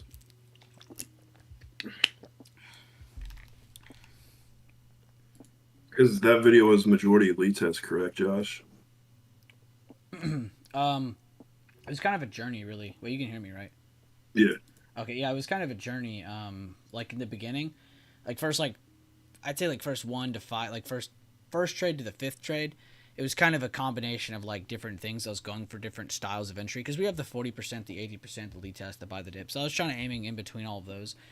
And so I kind of took a couple different ones. Some of the trades were with the 10-minute 9 EMA, you know, using that rule where if it breaks under that, then you can use that to look for more passive retests. And then I started to kind of lean more towards lead test only, which is similar to what I was already doing. It's just a little bit different, where I'd use 5-minute fibs, then scalp it on the 1. But yeah, I mean, it was mainly lead test though, for the most part.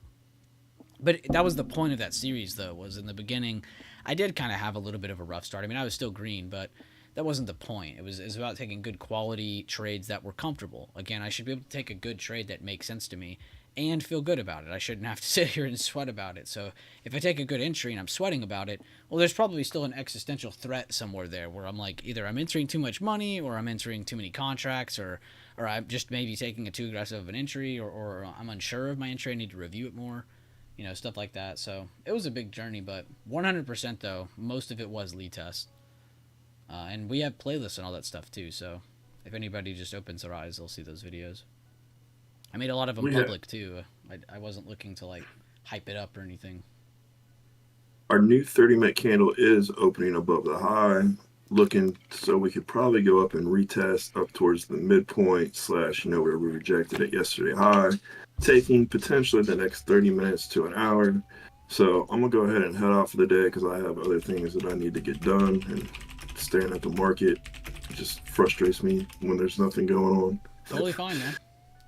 Totally fine. But I'm gonna head out for the day, get some stuff done. Stay green. Remember that today might not be the best, and if you haven't already got a trade, be comfortable with that.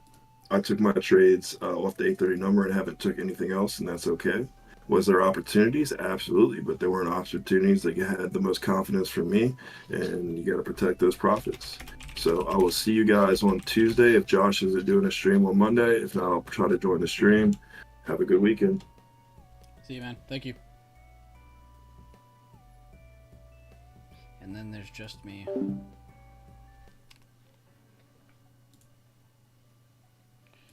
Dun, dun, dun, dun, dun, dun, dun. See you later, King Carnage.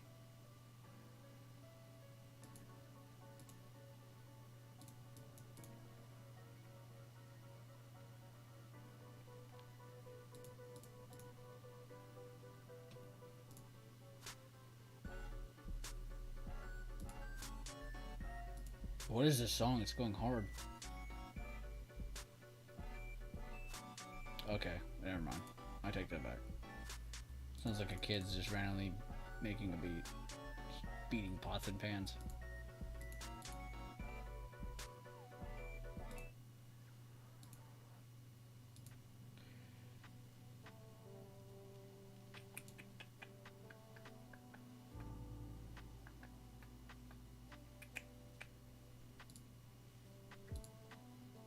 It's a waltz. Yeah, it felt like a waltz because it was all chaotic and random. The sounds, though, that was just weird. It sounded like, I don't know. I don't even know what instrument I'm thinking of.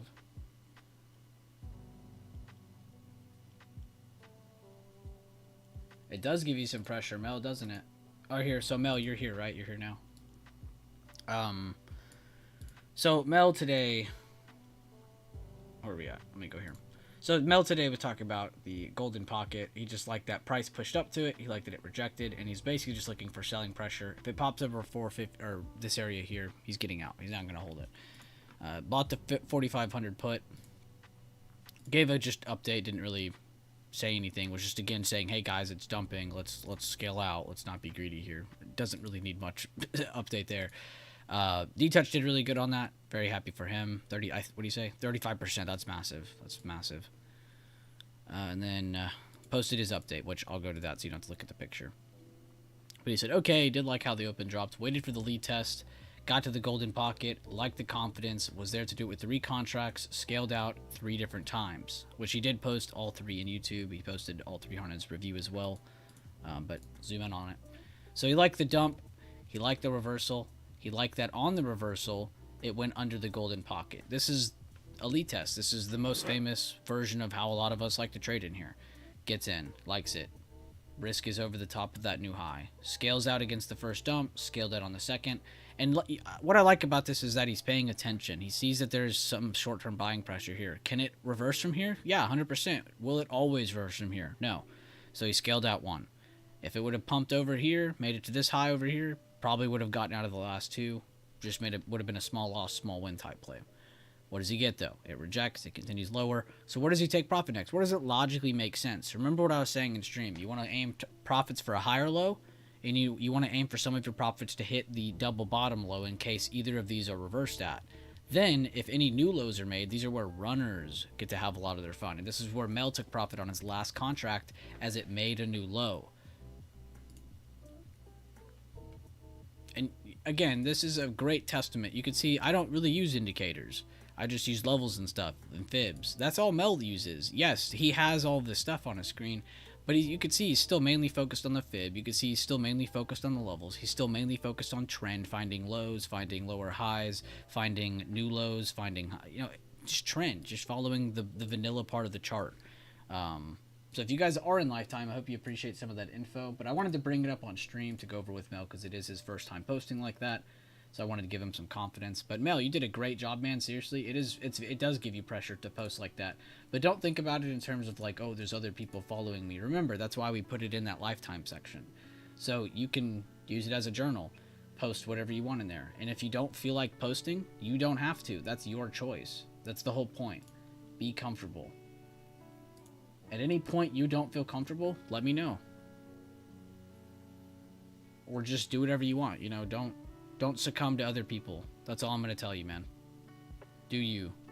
But I appreciate what you have done, and I hope other people appreciate what you have done, Mel. I hope your son looks at that too. That was a really nice post you had today. But great job on your first trade in front of everyone, man. And with the channel, with the review. And seriously, use that channel for as much as you want. It doesn't have to just be for trades. If you just have things that you want to talk about. Now, don't bring your real life stuff in there, of course. But if you have, you know, anything market-wise that you want to talk about, feel free to drop it in there. If you have a review or just any kind of ideas, any kind of anything, really, just put it in there. And then if you have any reviews for your trades, go ahead and go to the review section if you want, or just keep it on that Mel's Journal channel. It's really up to you. I just want you to be comfortable. You've always known that. I don't really care if we're doing this or that. I just want you to be happy. Because that's really what gives you the room to grow. It's not really like... I mean, yes, it is nice having a good strategy. It is nice having a community of people to back you up. But at the same time, it's also nice just to, you know, not be greedy, not be too rushing into things. You know, it feels good to be comfortable, you know, to be happy in the place you're at. It feels great that way. And it gives you a lot of room to grow, gives you more potential. So that's always good. But what I typed in Discord, guys, is that risk reward is here now for the bulls as long as they hold 450. So you should be looking for buyer reactions as long as 450 holds. But remember what me and Devin talked about today, that you could just see a range between 450 to 453 area, and we just get good buyer moves off support, good rejections off resistance. But if we end up breaking 450, guys, what can happen? We could definitely see lower levels tested, and we'll go to those. We still have a really old area of demand drawn from a few weeks ago. So I would like to see that get tested so we can finally delete it. But if we don't make any new lows today, I'm not going to complain. We took our big retest of the day. We're done. We're just taking mental reps. We're going over things now.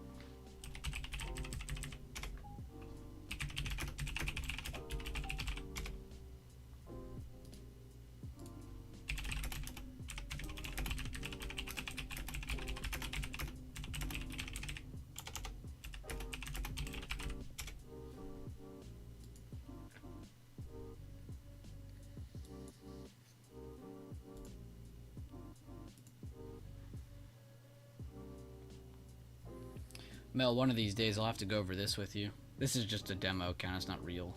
It's not actually $50,000. But it's just TPO. I'll have to show you that one day. Down the line. You don't need it yet. But just something extra. It's not really to trade off of. It's just good information. I would say Fibonacci is probably the greatest thing anyone can learn. That is the most simple tool. Because I think too many people see it and they get confused. They're like, oh, it's an indicator. I'm not touching that. It's not an indicator. It's a tool. It's to give you information. To give you more information to possibly taking a better potential trade. To taking a better opportunity. Time to play CS2. Dude, you ain't lying. I'm going to be honest, I probably won't do a full day stream knowing the fact that Monday's closed, so I know that the second half of today isn't really going to be that important, price action-wise. We took a pretty kick-ass trade, so I probably will end this in like 2 hours, but you guys have me for another couple hours. I'm not going anywhere yet. And if you guys have any questions or bigger time frame charting or smaller time frame charting or any kind of tickers you want me to look at, please feel free to ask. This is now the time. A lot of our trades out of the way. We're just kind of chilling, looking at updates, just kind of learning things, really. I'm here for y'all.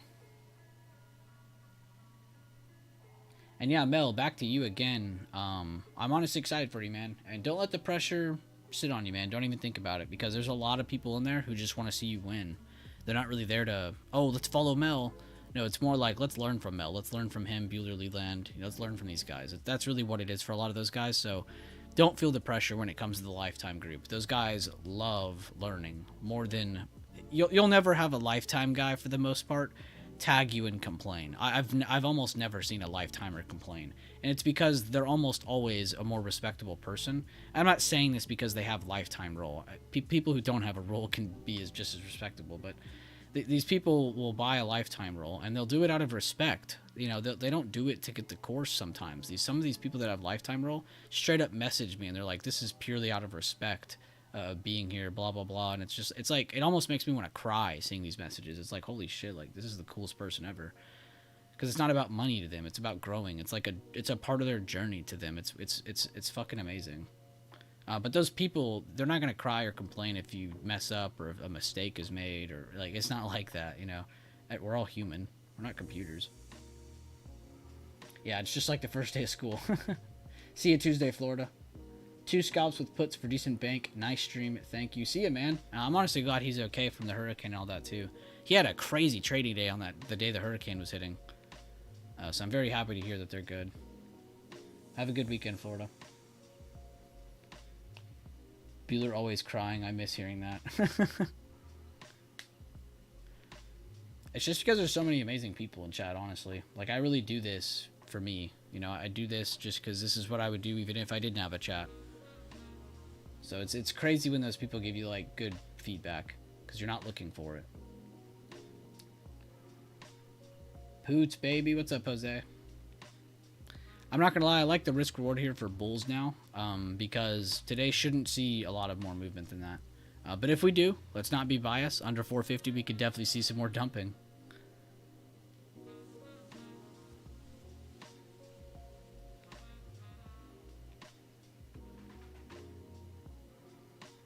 Do what, Mel? How can I help the others once? What do you mean? How can I help the other ones? I think is what you were saying. Over time, we'll get to that. You know, I think over time, when you don't feel that pressure in that channel and you're just posting good updates, we can move you to my channel, or we could move it to a more open part of the chat. But to be honest with you, I'm trying to be your friend. I wanted to put you in a part of the chat that I thought was going to be most effective. So I think in my opinion, we're going to leave you there for a while, and then over time, we'll open it up more. Does that sound good to you, Mel? That was my plan. I wasn't trying to, like, blindside you or anything. That was the plan. It's not like I was just going to leave you there forever.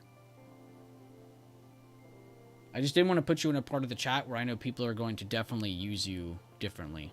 They're not going to use your channel for information. People who have premium role will even just follow your plays and then bitch at you, you know, and I don't want that to happen. I don't want people to tag you yet. I get that. I can handle it. You don't need to be worrying about that shit. So that's why you didn't get it yet. But let me know, Mel, if that sounds good with you.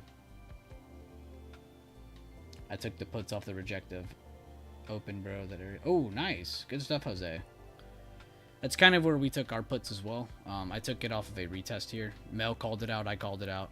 All kinds of people in chat were calling it out. Again, not looking for credit. A lot of people identified that on their own. I'm merely here to help. Good job, though, Jose. Glad to see you were another person that got it on your own. Chewy gave back all of its gains from the morning, but it's a Friday before a 3-day weekend, so I'm going to call it a wrap for now. Totally fine, Sandollar. I'll miss you, man. Be sure to tag me in some cool pictures on X or Twitter, whatever you're calling it now. With energy being the strength today on weights, it's currently making lower lows. That's not a good sign, Green. Have an epic weekend, everyone. Thank you for the stream, Chief. Thank you, Sandollar. It's always an amazing time having you here. Sandollar is another great guy, man. Love having the positive people in here. Like another person who doesn't look for attention. Just post as they post. Post when they need to. Post when they want to. Uses the community as they want. It's their tool. Another great example of a community leader. Just trying to keep myself input. When you have to be your own salesman. Smacks the back of your phone where your contracts are inside of. This bad boy will get you broke.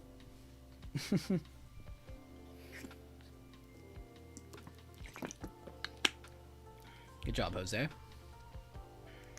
You got a lot more than I did. Good job, man. Cool, I just love to help everyone. That's just me, but for now... Yeah, it is kind of like that, though. But yeah, Mel, I hope to see every bit of your information in there, for real.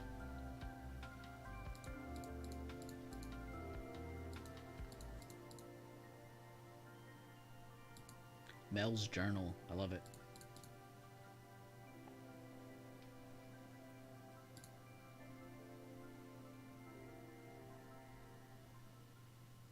I was gonna say next time post all of your stuff in your journal channel, but there was no one typing in there, Mel, so there's nothing to get on to you about. You did fine. You did perfect. And remember too, you know, if you're gonna take extra trades that you know are extra risky, you could think about it like this too. You don't even need to post those. You know, you could just kind of keep it to yourself. And if you want to post a review on it later, you can. Hey guys, this is an extra opportunity I took that I didn't necessarily want to share because it was a little bit more aggressive, a little bit more lotto feeling.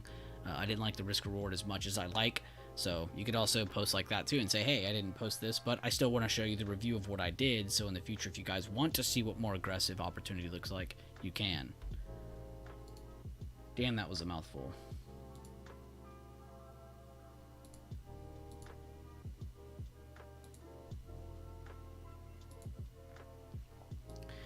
Evis asks, can you do bigger time frames on triple Q? Please, just most recent price action. I got you, man.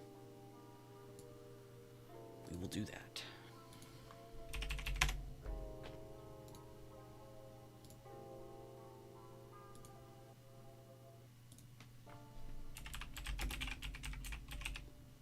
I'm not typing on that. I'm just going to type your name. So the usual style I like to do when I do bigger time frame is this. He asked for more recent price action, so I'll do that too. But I'm going to do both.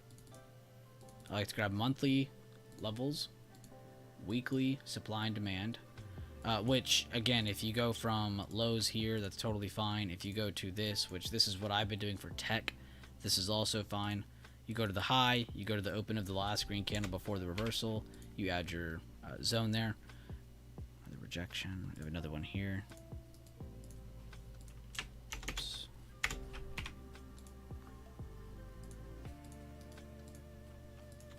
Yo, this song makes me feel like a ninja. And then that's all I do. And then the daily time frame. So basically, based on the daily time frame, and you saw this on SPY too, we did break out of old supply that was trying to hold us demand that's still literally fighting to see if it's demand or not. It's really just a bunch of jump roping, I call it. It's where you see the fight for control of supply or demand. But you saw a push over it, you saw a high, you saw a lower high, they brought it back down, they made a low, made a higher low. This is where we started talking about short-term bottoms. And I would say up to this point is where you were definitely bullish. Up to this point, you're definitely like, okay, when does the pullback happen? And we did finally hit the gap fill. We hit that bigger time frame at 380. So right now, I would be looking, like I covered with SPY, I would be looking to see, does it hold the short-term recovery? Does it hold a more mid-term of a pullback? And then see if you get any kind of basing or any kind of bullish pressure to pop up to give you that continuation. Is this just another lower high happening? You know, that's another question too that could be in the back of our minds. Is this just the beginning of a move that brings us down further? Who knows? But we'll see. But now we know the range is between there and there. And we know what to look for both a little bit more upside, and if we get the reversal, where can they try to hold before giving us more downside? Or, you know, a reversal back up. But he requested the other style, which I don't really teach this stuff.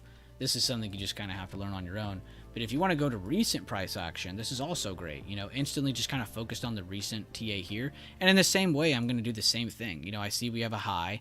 I see we have a reversal. So I'm going to go from the top of that move to the open of the last green candle before the reversal back down. And now I have an area of supply. Bam, done. We're good there. Let's look at the, you know, further downside now. So where did they dip down to? They dipped down to about here. Awesome. Let's draw that. That's a clear level of support that was used for buying pressure to pick up with a low, a higher low, and they made it back into supply. They just didn't reverse it. They didn't break it. They didn't try to range trade it. They didn't try to hold on top of it and move off of it. No, they went up to it, rejected it instantly, came back down. Didn't even bother filling the gap. So came back down. We're good with that. And now we're kind of dealing with this little bit of a gap. Kind of in the same scenario here. You had a little bit of a gap and then they made a lower high. We have a little bit of a gap here. And yes, it's taken a lot longer than this, but now they're almost in the same scenario. Is this another lower high popping up here? So you can see the risk reward isn't really there for new bullish traders. It's more there to see, do bulls hold here, and short-term bearish traders, which again, I don't even really like their risk reward as much, but it definitely is a lot better than it was before. So that's what I'd be focused on moving forward, is really just kind of that supply, that gap fill, Can they hold this recent support that was used in this move, rejected for this move for more downside? This looks like a clear level of where they need to try to hold as support. Also, where did they jump up to when they made this low? So let's start. We talked about the top and all the way down and what was right here, but let's talk about the other side now. So we have the low, you have this move back up, they hold a higher low, they break out from here. So where was the top of that move necessarily then? It was pretty much right here. Let's go to the open of that. So basically, let's say if we do get a pullback, where can we see more selling occur from if broken? Right here. Let's add a couple days to that. There we go. So now we have a good short-term game plan on the bigger time frames. And it perfectly lines up with what I said with SPY as well. So now I know, okay, well, SPY's not, you know, making up signals or giving us a fake out or giving me information that isn't steady across other ETFs or other major markets like QQQ. Because again, if you remember my SPY TA, I was also short-term bullish. But now that we're up here, I've been telling everyone, you know what, risk reward just isn't here for new trades yet. You need to be looking for a short-term hold of a pullback where risk reward is probably a little bit better for bears than bulls here short-term. Moving forward, if new highs are made, that's okay. We just still need to look for more information. But I hope that was helpful for you though, Evis.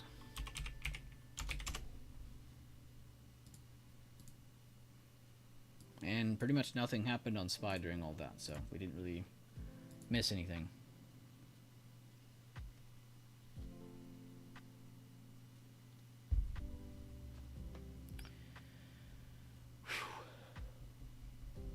Here for attendance. Good habits, Jose. Staircase method. Muhammad B said, thanks for the stream and being so objective with your teaching style. Been learning a lot from you. Hey, just glad to have you here, man. Glad you're enjoying some of the lessons, some of the TA. Seriously, my biggest focus is teaching this stuff, but at the same time, I'm not trying to do it in a way where it's toxic or it's in a way where you should feel like you have to do just this or just that. I want people to focus. Seriously, a lot of people's biggest problems is noise. Too many of you guys are focused on too many traders, what other people are doing, what your contracts did after you're out of them, what they did without you. You know, it's just like, I don't know. It's just too much noise that doesn't help you. If you can eliminate all these tiny little things that you don't right now, you might even be saying it to me right now. You might even be saying that's not a big problem to me. That's not. You might not think it is, but all these small things stack up. They make horrible habits. You have to develop good habits if you are to maintain as a trader. Anybody can start trading. Anybody can start clicking buttons. Anybody can make a brokerage account. That doesn't take a genius. What does take someone, take a good trader, is someone with good discipline, someone who can stick to what they plan, someone who can stick to that staircase method, grow over time, you know. But again, what does that mean? You know, what do you mean how much time? I'm not talking 2 weeks, you should see success. Anybody tells you that, they're trying to sell you something.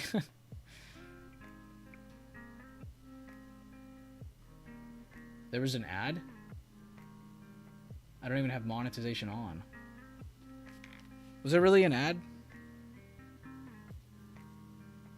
Oh my god, there is a new update. It says ads automator. What the fuck? What is this?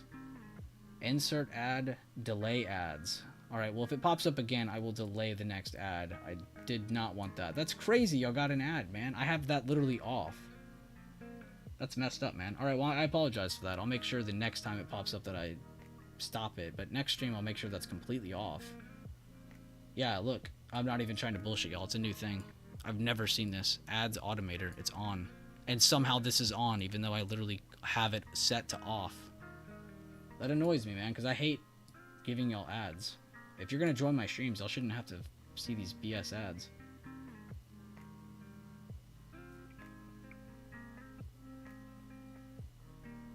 Okay, you had a skip button at least? Okay, good. Whew. Dude, I'm not one of those people. That's why I got so annoyed so quick. I'm not one of those people. I hate giving y'all ads and that kind of BS. You're here for the content. You're here to grow. You're not here to get more commercials. Alright, good. At least you'll have the skip button. That was going to be more depressing.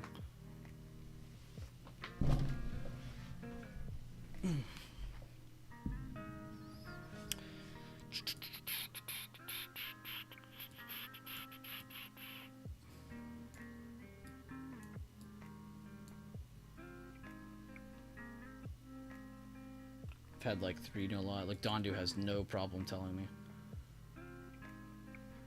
Damn, that sucks, dude. I'm sorry you had 3 Dondu. Looks like Dondu didn't see the skip button though. Yeah, Dondu, it's a sign you have to sign up for Alibaba. You have to. It's an ad. You got it 3 times. It's the rule of 3.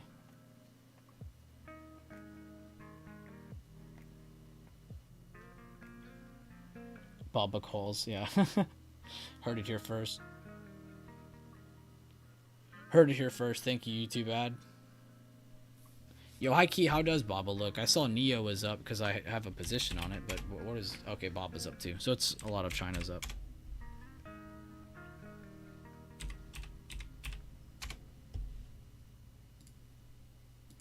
Kind of weird seeing them under 100 though, I'll be honest.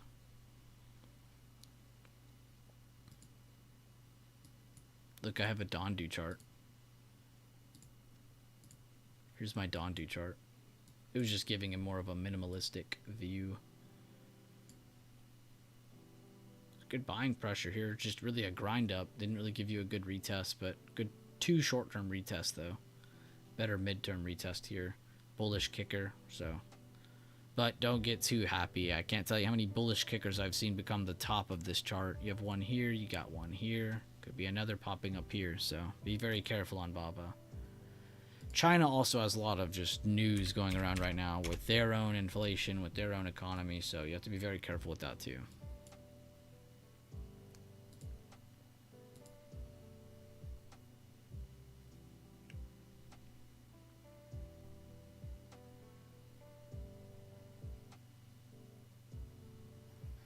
I mean, it's not even about the money, Dondu or Green. It's not like YouTube gives out that much money. I don't have a billion viewers, so it's not like that's gonna be that much. That's why another reason I don't really trip about that. I'm not looking to get income from small YouTube ads. I'm not gonna squeeze 5-second ads out of you guys.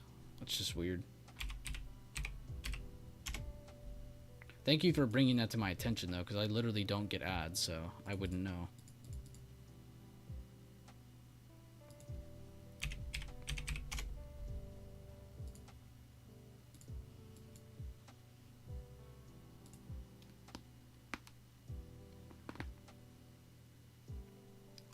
If you guys heard that, that was my neck. That sounded crazy. It felt good though.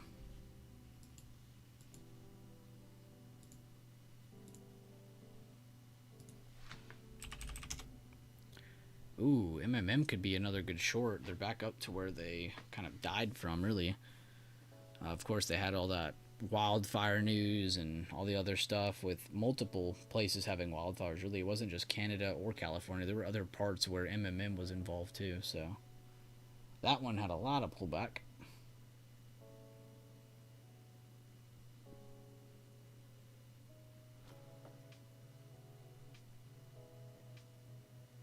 $0.15 is 15 cents, bro.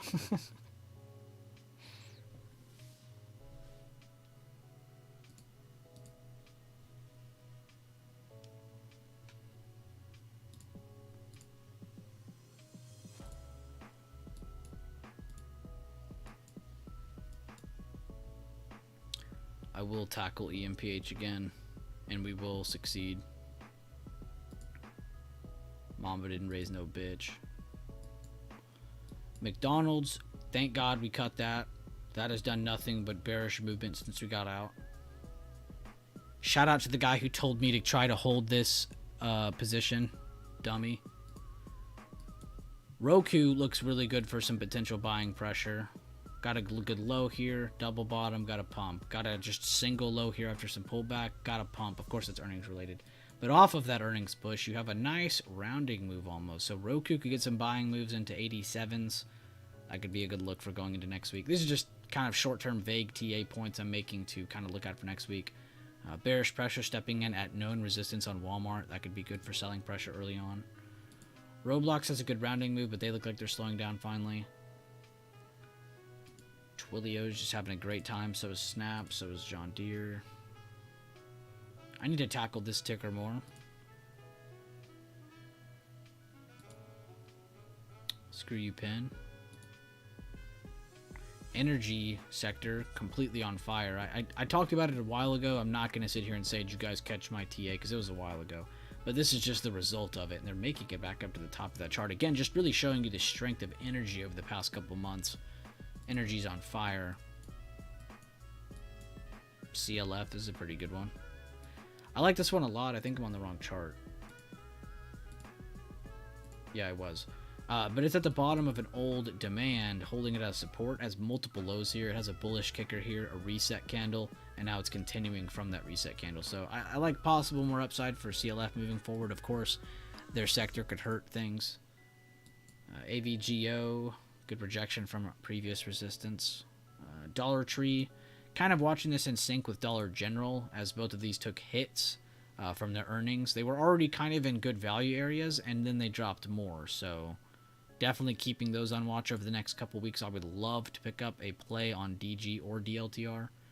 We'll see. Coin, possible high or low here. But again, I'm just going to give that more time. I'm not really going to swing anything over the weekend. If you were to swing something over the weekend, though, crypto would be what you want to look at. It doesn't always happen, of course, but good amount of times you see good movement over the weekend, people moving cash around different sectors. People love going to crypto because it's a good side sector. ABBV honestly looks really good for short-term downside still. You already got a good test of supply, a good test of their control point. They couldn't even hold that. They ended up breaking that, and now they're retesting away from it. This could actually be really good for sellers moving forward if they don't retake basically 150, which is a big healthcare ticker. You have a little bit more room here on that gap fill for J&J. We'll see if they complete that or not. UNH just kept dumping. Very nice move from that swing trade. I guess we'll have to look at whatever this next area is here. 472.50s. We'll look there to see if some buying pressure shows up. We'll look here if buying pressure shows up, but if not, they're just going to keep blushing this. UNH loves to make big moves after long periods of consolidation. Another one just like that, CVX. Another energy ticker. Great consolidation, even if they haven't been moving up enough. They have been producing a lot of consolidation to give them that chance moving forward. You can see here Exxon done really well with their consolidation and their recent move back up higher. Again, just kind of adding more to how much momentum the energy sector's had recently. Banks are kind of all over the place. You have a lot of your bigger weights up at higher resistances, but then you'll go down to some of your smaller banks, and it's like, damn, all these are at support, but still look like shit. So it's, I don't know, banks are kind of a weird spot to be in right now, especially with interest rates and everything. Real estate, too. It's another weird sector. Positioning-wise, at least. Again, I don't mean fundamentally. Yeah, it's a lot of my quick updates from those bigger time frames. What does NVIDIA look like now? This is still one of the weirdest looking charts, but everything still makes sense. They're still super bullish as long as they're holding 467. The trend of AI has gotten crazy. Plus, you have that stat coming out recently of how many like hedge funds and big money basically is chilling in tech plays that are all related to AI. And their positions have not gotten smaller, they've only increased by billions and billions of dollars. So a lot of money flowing into those AI stocks. See if that trend continues over the next year or so. Really, it'll be a longer term standing trend.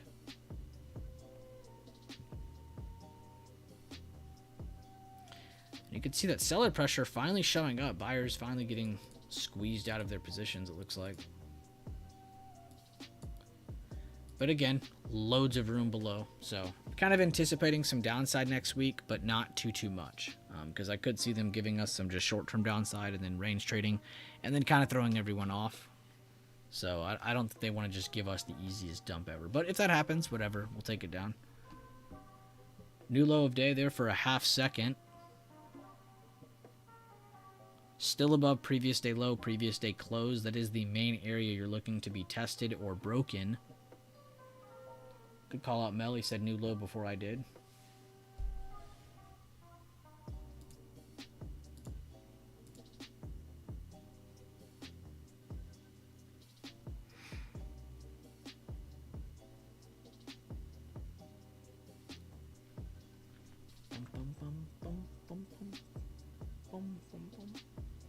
Why does it feel like this song has been playing for like an hour?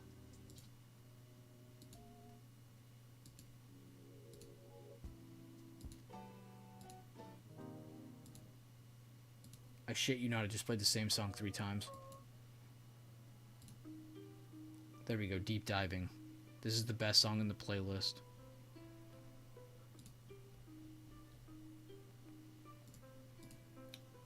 Yeah, Siri, play rainforest noises. Apple stuck between the 50% control point to the upside and downside. Good looks, peoples.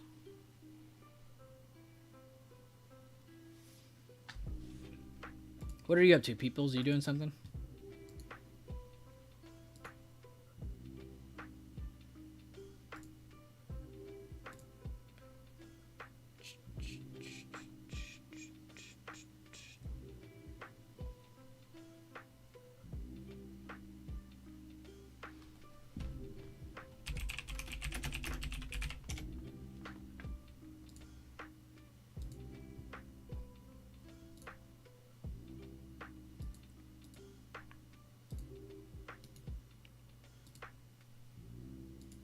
Mel, I saw your breakdown.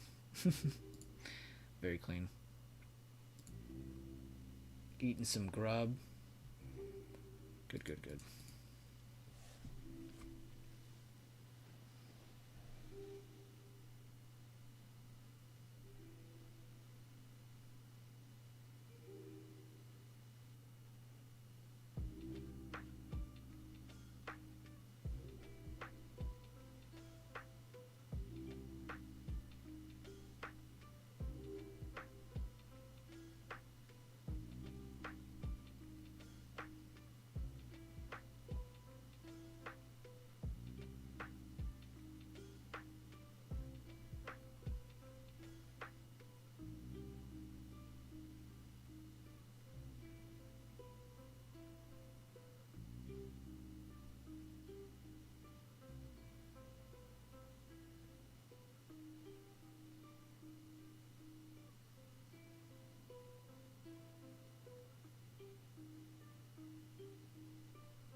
The rock from what? Oh.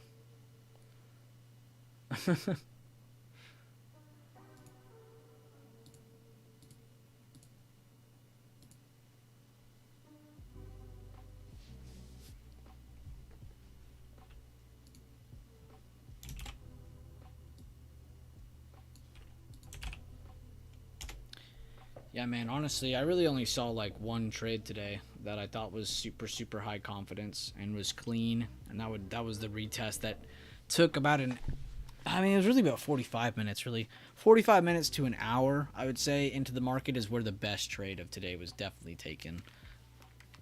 Because you had a good break of support, you had a good retest of that broken support underneath, and then that was where the best trade came from. It wasn't just some open range move.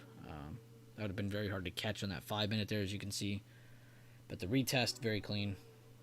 Clear selling pressure at resistance, so should give you confidence. And if that doesn't give you confidence, that really just speaks to the levels of practice that you've taken, and that's okay. You just need to practice more. You need to review more, go over more examples, get some more experience under your belt. It's really all it is. I wouldn't beat yourself up at every time you lose a trade. And maybe that's the problem. You're taking trades. You don't need to be taking trades. Why don't you take some time for yourself and review and kind of get some of this stuff in your head first? Then you can start to jump into a live account. You know, maybe not just jump straight into a live account. Give yourself a little bit of a chance first. People don't take me serious when I say take mental reps. Like, I try to tell everyone this every week, every time I'm on here, but mental reps are probably the greatest single source of teaching ever. I mean, it's the fountain of knowledge when you take mental reps. And you yourself, right then and there, might not think, oh, this is helpful, or oh, this is productive, or this is effective for me. You know, you might not think it. You're not gonna feel it. That's okay. But over time, you will feel it. You will be like, oh wow, well, that practice helped. I have this muscle memory. I have better intuition on what I'm looking for.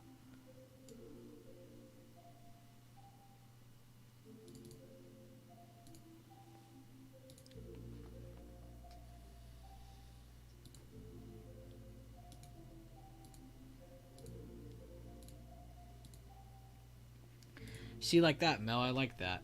You didn't like. You weren't like, hey guys, this is where I'm entering another play. You just took another play and now you're posting a review. That's perfect. This isn't a channel where people are supposed to follow Mel's plays. They can if you happen to do it, but I'm just saying, you know, if you don't, it's not the end of the world. Like that trade you just took, you probably were like, it's a little bit riskier. I think I'll just not post that one as much. That's totally fine. That's great. That's perfect. That's you being comfortable. That's exactly what I asked. It's awesome. He got an almost 25% trade just now.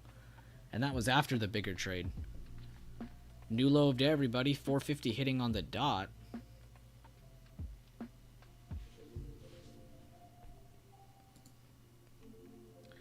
New lows, new lows, new lows.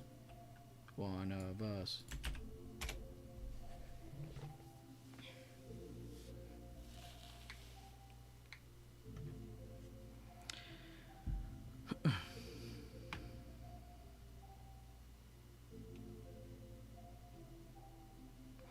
The only thing I think I like about this recent dip here is the fact it did reject a recent low right here. If you take a good rectangle here, go from your low to the meat of that, kind of highlight it over here, you'll see they did break it, reject off of that. So they didn't just leave from nothing. It was just not at a great part of the chart for new trades. Higher risk, but still good opportunity there. Let's go, Mel. Runner out 88%. That's what he just said. That is insane. Dude, you've already taken a really big, massive trade from the high of day, and now you've taken a nice scalp to the new low of day. That is already 2 amazing sized wins, and good quality trades.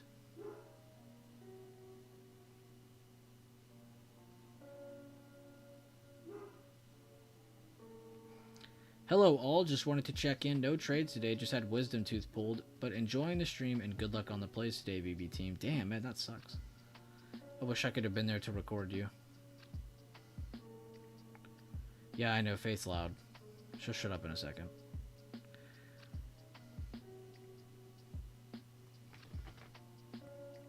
Yeah. Bork.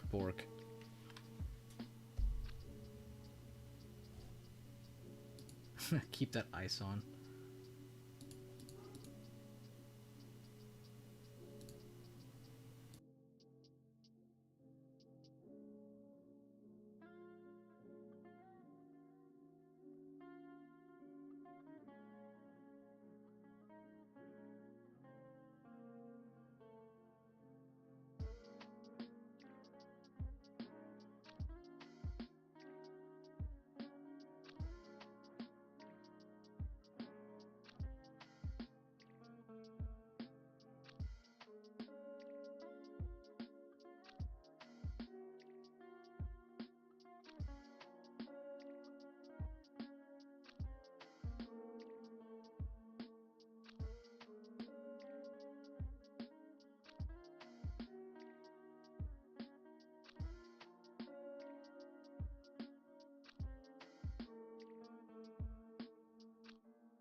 Alright, I negotiated with my dog, and she'd shut up for a treat, so we came to agreement. We're all good now. Up 400%, up 450% on a day like this. Oh no, it's my runner out 88%. Mel, I don't want to see you overtrade today. That's a massive gain. Don't overtrade today. Skip ads. It did pop up. There, I skipped it that time. That is a legit thing popping up. You guys weren't capping. Ha ha ha, I believed you the whole time.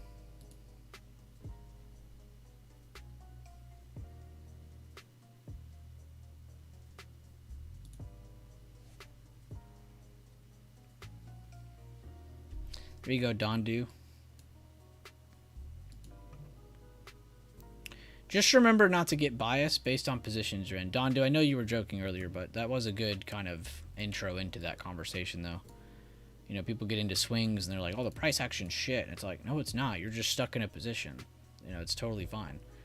But then you'll have people who do the opposite. You know, they're not in a position and they say, oh, this looks like shit. And it's because they're not in a play. You know, it's like, well, it's because you're not in anything and you hate that opportunity is going without you. That's totally fine. But don't say that price action shit because you're not in something. You know, so it kind of works from both sides of the argument. But honestly, the past 2 weeks I've had nothing but super clean price action. And if you guys think otherwise, you just need to review. Seriously, go watch my videos. I've been doing updates on this weekly. But honestly, these past 2 weeks have been great. I would say they've produced amazing results. And if you're one of those guys who are, again, focused on the things I said don't focus on, then yeah, you are going to make bad mistakes. You are going to focus on too much news. You'll start to realize, yes, we are in a news-driven market, but you don't need to understand how this news works. You don't even need to understand what news is coming out. You just need to understand at what times the most news is at and what times to avoid.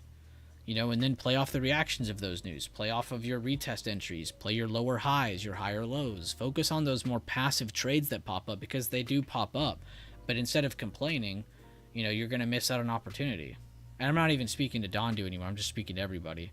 You know, have a positive mindset. It is more important than almost everything. It'll keep you in more opportunity. You'll catch more trades. You'll feel better about yourself and the trades you're taking. Okay, I negotiated and she's already barking again. 1 second.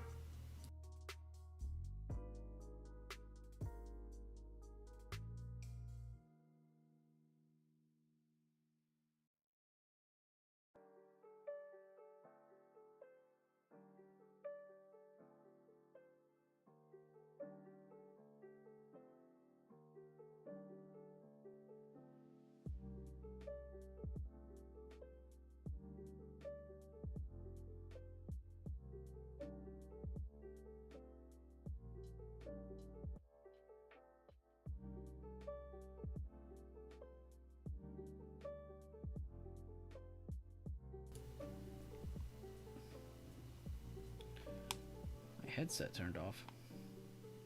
There we go. Last runner and done like butter, all cash. Last runner, all out. Let's go, Mel.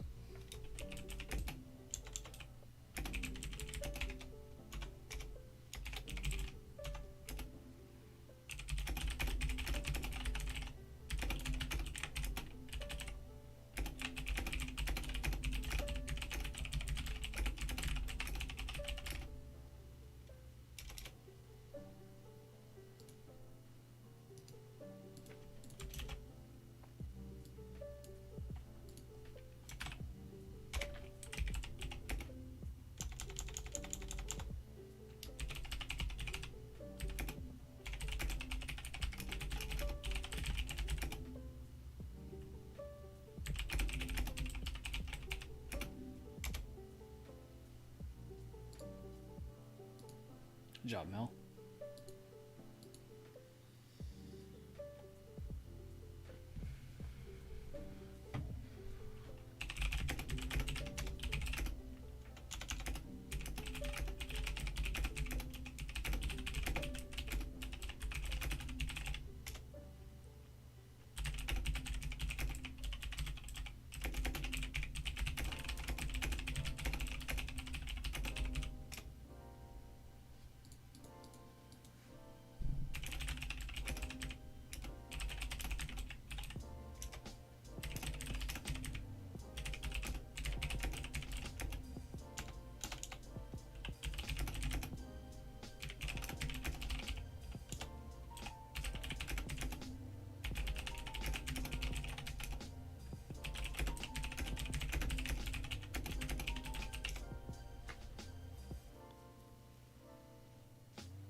Let's go, Mel. I know what you mean by all love and you just looking out. Yeah, man, that's really what. Thank you for seeing it that way. Because I swear to God, I'm not trying to judge you or criticize you. Like, I just know because I've been in that same exact mindset before. I've done that. I've done what you've done before, and I don't even think you were being serious. I know you. I know you were joking. You didn't actually mean, oh, this price action shit. But it's just like you see that stuff though, and it's like, man, I hope he doesn't actually think that because like it's been amazing lately. And I know why you think that stuff when if you actually did think that. You know, it's I've been in that exact spot. You know, I've been in a position, I've not been in a position to see things go in the wrong way. And then I say things just because it's like because it's my bias. It's like, oh, I'm in puts, I wish it was going down so I could make money. Like, I mean, that's essentially what it is. You know, that's essentially what I'm bitching about when I say that.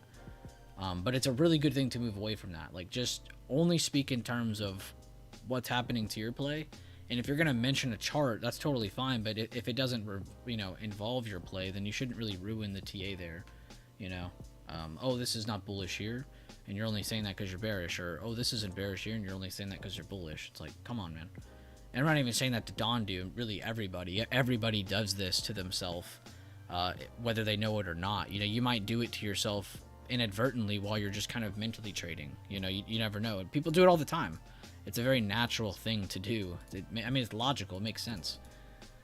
Why would I want something to go down when I have calls? Why would I want something to go up when I have puts? You know, that's just crazy sounding. But at the same time, you have to tell yourself this in the most non-biased point of view as possible. You don't want to tell yourself that stuff.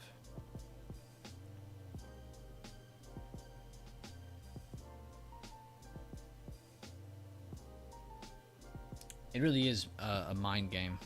If you could be as positive as possible, you'll have as much opportunity as possible because you're not shunning yourself or adding shade to opportunity or, you know, hiding things. It's all out in the open. It's all right there. You know, it is what it is.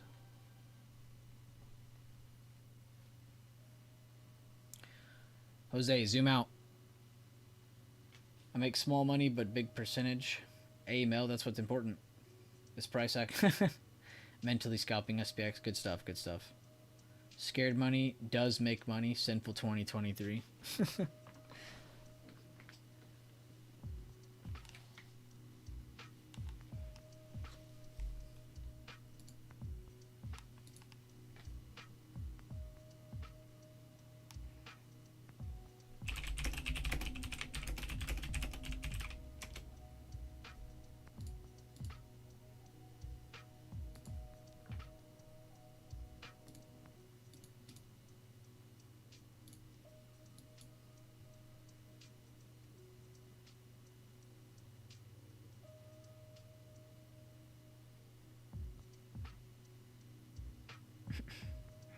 Actually, the last 4 Fridays have not been a trend day. I had to go see that for myself. I was gonna say wrong, but I wanted to go see for myself.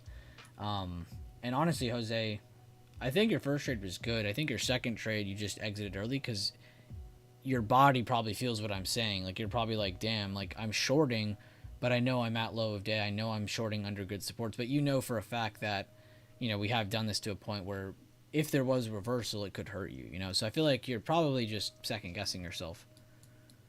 You probably have great TA in front of you. I don't know exactly what you have in front of you, but I'm sure you have great levels in front of you, great, you know, information in front of you. So it's probably just one of those second guessing things. Again, time and process.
Let's go, Mel.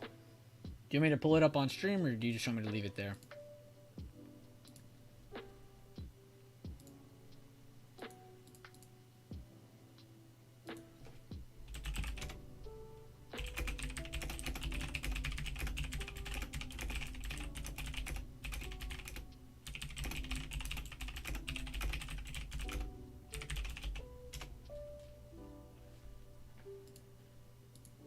There you go, Mel. That's perfect. That's literally what I was saying. Yep, I like that.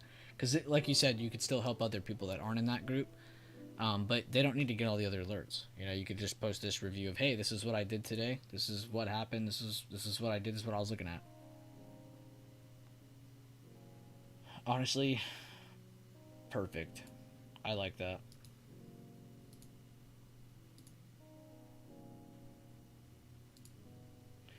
Yo, check this out, Mel. And regardless of this person seeing your post or not, Mel, or seeing my stream or not, this is where you or me, as a person in our group that leads other people, we don't care for recognition. You need to look at this stuff and just be proud. So check this out. So, regardless of him being here listening to you or me, it does not matter. If he did this on his own, even better. But he said, lead test for the win. Sold 3 into the new low. Sold runner under the break of previous day low.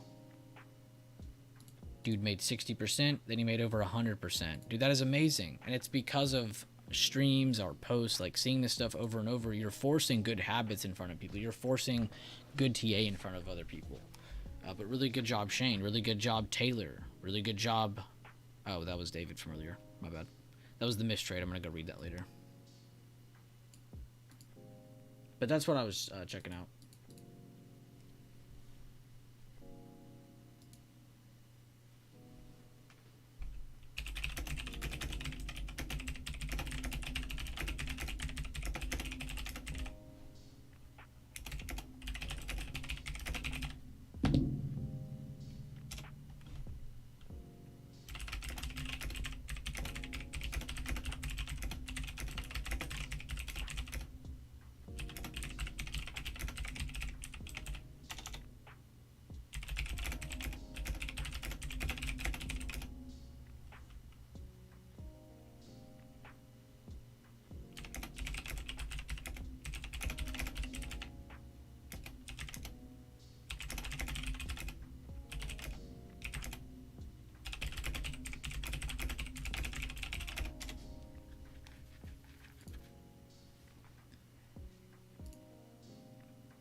And one of the biggest advocates this week behind energy breakouts was my boy Daffy.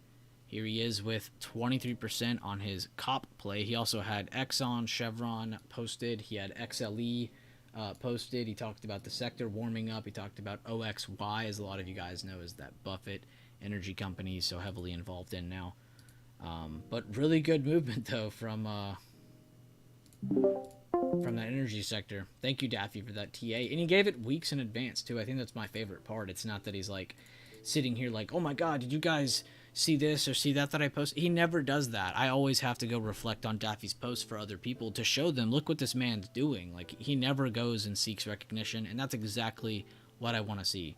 I just want to see someone posting good work, focusing on themselves, moving on, reviewing, bam, treating the next week, the next day as a completely new opportunity.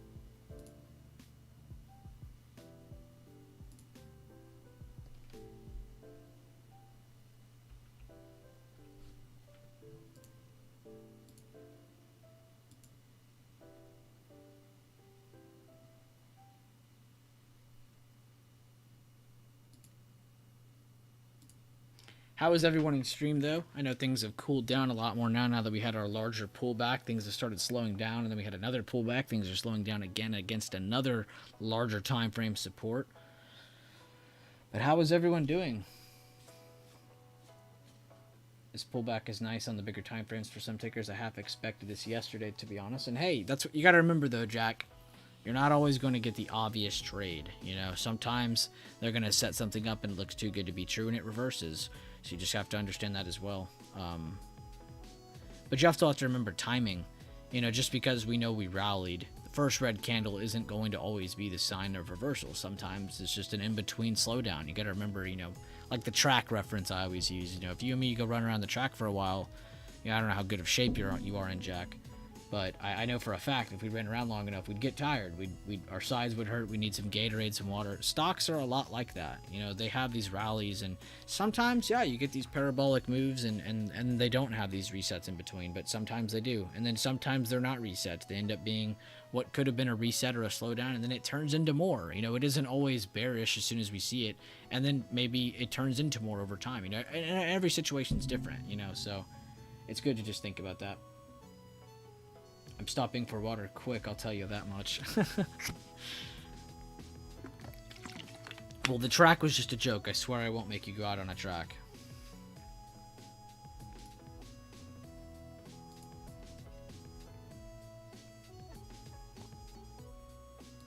Let's check out some of the daily updates. I always like to come in here and just kind of get updated on what's been going on for the day. They did some nice updates on Baidu and Baba. SPY performances, Taylor Swift news, Saudi Aramco. We already saw all that. On this day in 1799, JP Morgan Chase's earliest predecessor institution was founded. That's pretty crazy. 1799. It almost doesn't sound real.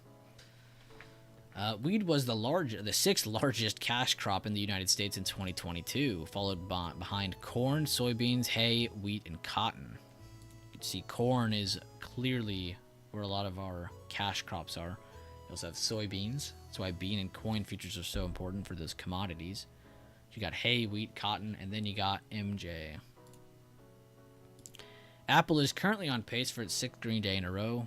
What would be its longest win streak since March of 2022? That's pretty crazy.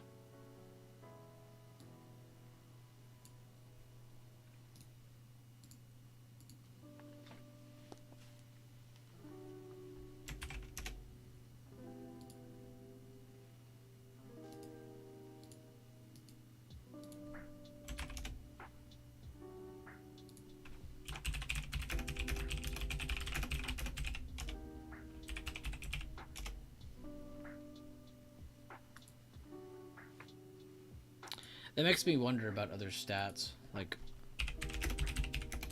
how many states grow corn?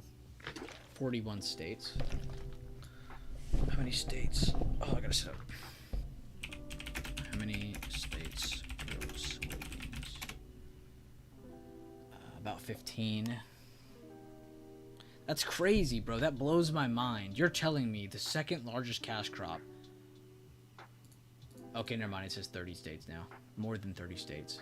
Okay, if it would have said 10, I was going to freak out. Google lied to me, but then Google Generative AI stepped in and gave me a better answer. Thank you, Generative AI. Thank you, Bard. What were the other ones? Cotton, wheat, and hay. What I'm getting at is that this is our 5th largest cash crop.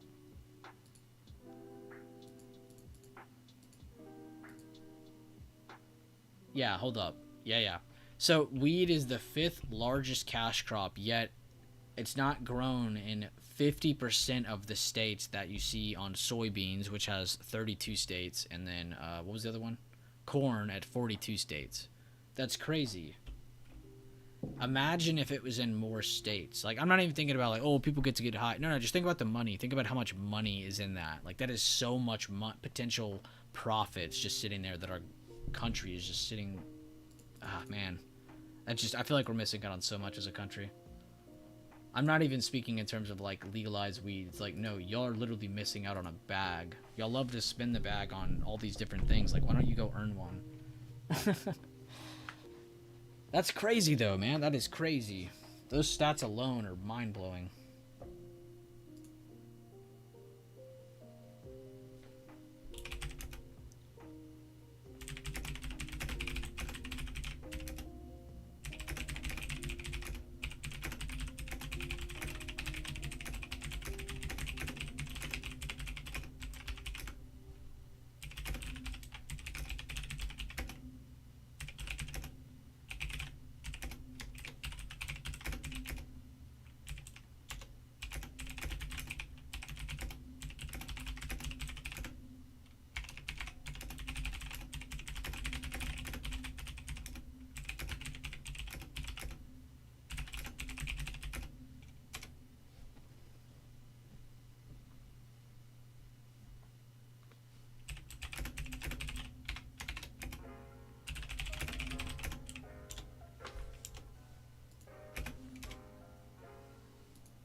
The toaster that could.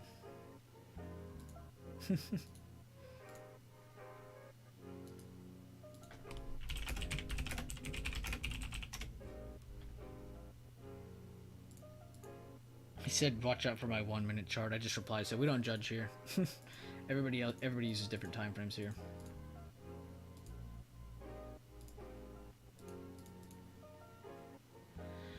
Alright guys, let's talk about a review for what we can look out for the rest of the day. Who's all here? Drop a quick emoji or reaction. I'm going to drop one more update. So what we have here is a really nice pullback from open, of course. But you can see in relation to previous day's price action, we've really just slightly broken down. And now we're trying to fight underneath with a really big support underneath from other smaller time frame demand. So we can test 448, 449 area. These can definitely be tested. If broken, we'll definitely see larger pullback. So keep that in mind if we do maintain under previous day lows.